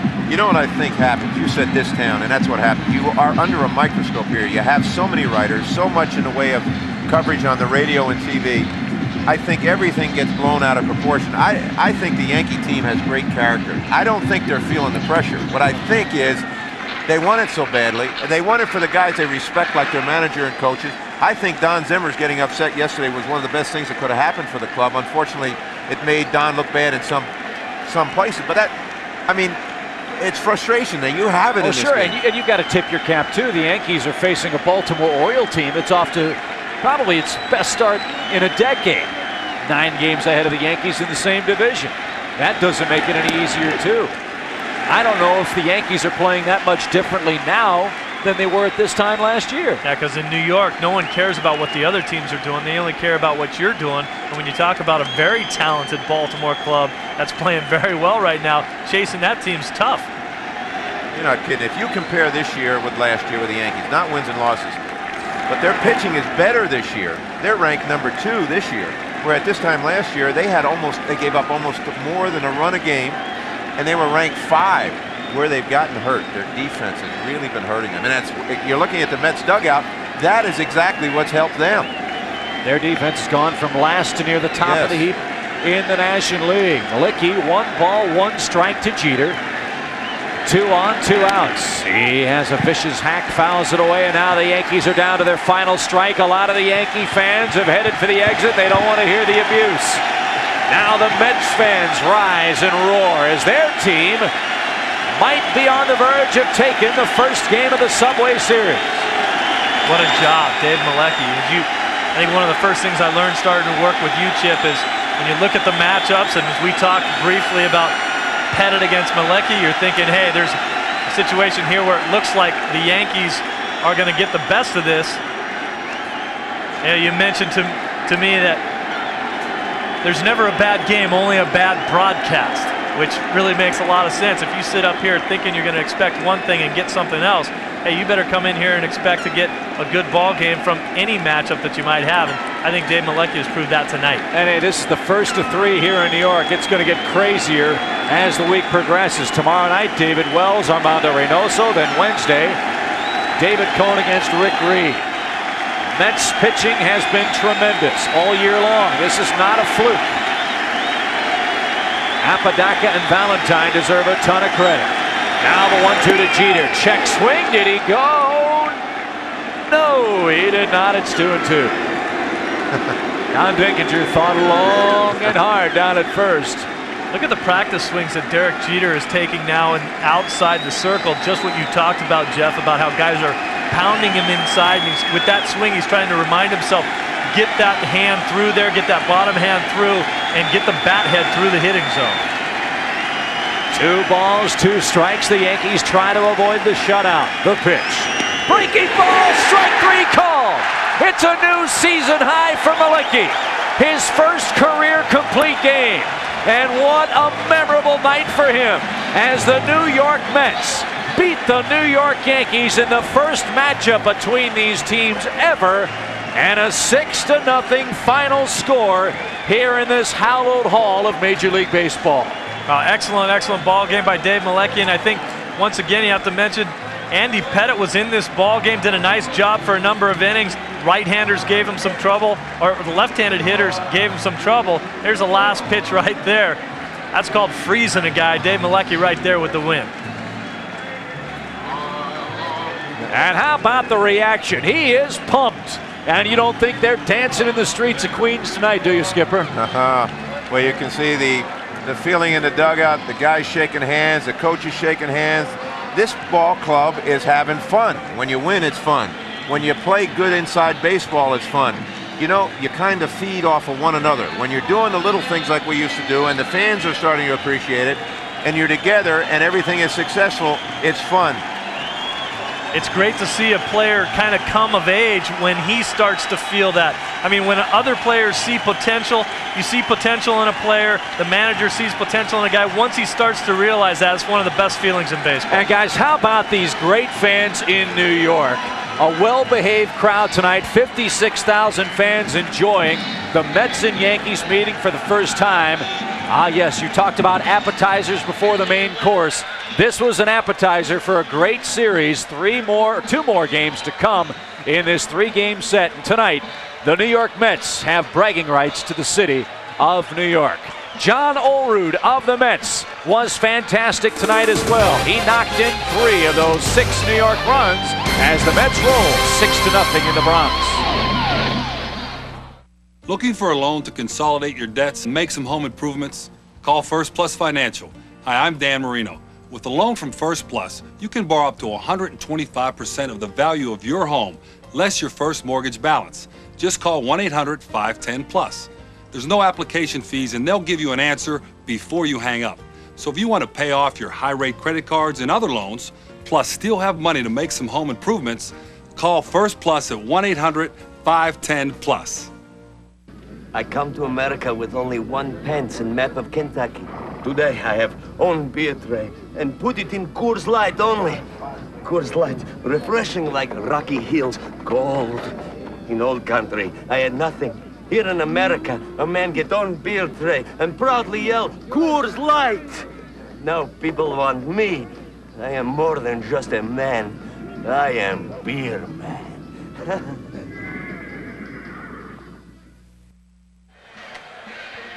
You don't think Mr. Mlicki will forever remember his first Major League complete game, do you? He shuts out the New York Yankees 6-0. The final score, Andy Pettitte takes the loss, and tonight the New York Mets are the kings of the baseball world with 2 more games to come here in the Bronx. The Cap Cure Home Run Challenge continues through Wednesday. Cap Cure salutes all home run hitters as over $4.55 million has been raised to help find a cure for prostate cancer. Chip Caray, Steve Lyons, Jeff Torborg from Yankee Stadium in New York. Guys, what a great story here in the Big Apple tonight.